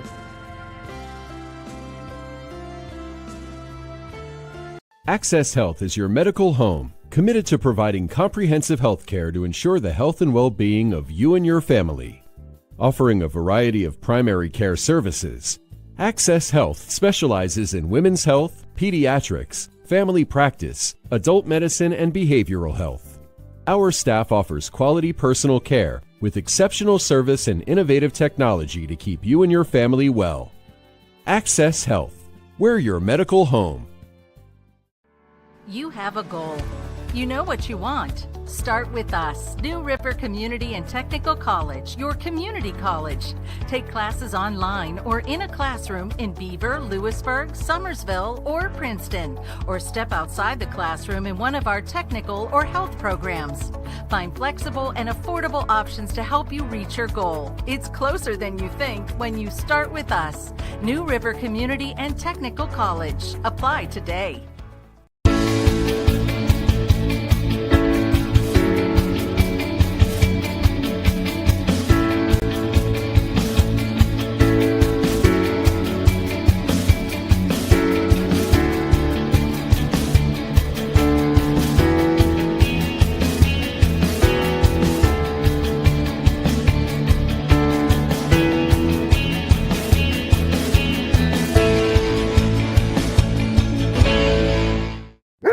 Season is starting and the all-star lineup of new Kias are here at Friendship Kia of Beckley. We have the playbook to help you score the big win on your new Kia purchase. We make sure you get the best price with almost all of our new cars priced at invoice. And don't forget, we have one of the largest selections of inventory to help find you that perfect ride. We have a roster full of non-commissioned sales staff and an any reason 7-day exchange program. So get off the bench and get a new Kia from your friends at Friendship Kia of Beckley. We're dealing!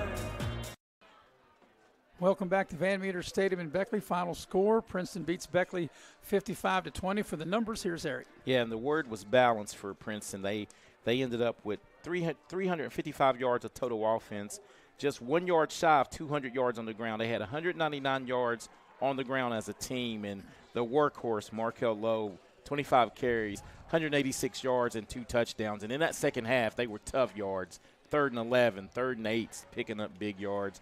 And Chance Barker, their quarterback's just real solid, only a sophomore. He was 14 of 24, 156 yards, no picks, and 4 touchdowns.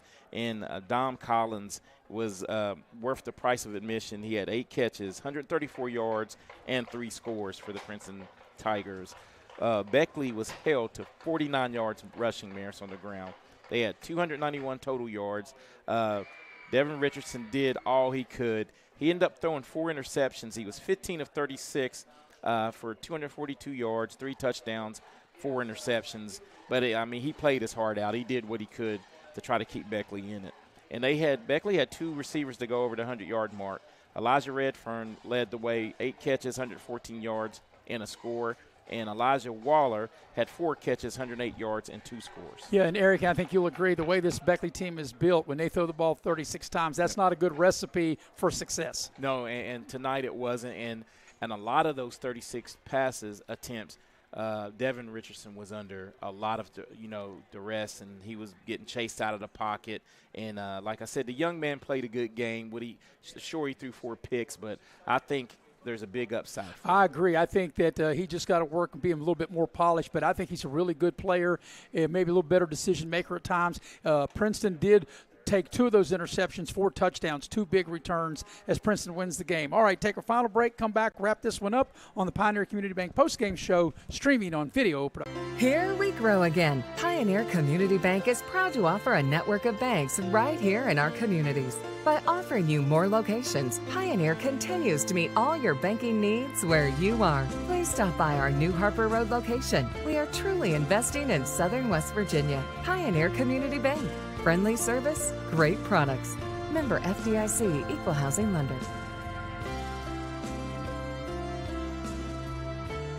Little General Stores has been serving West Virginia communities for almost 5 decades. We are so grateful to be a small part of your lives, and we want to recognize the integral part of our operation, the LG family. You keep us going. Thank you.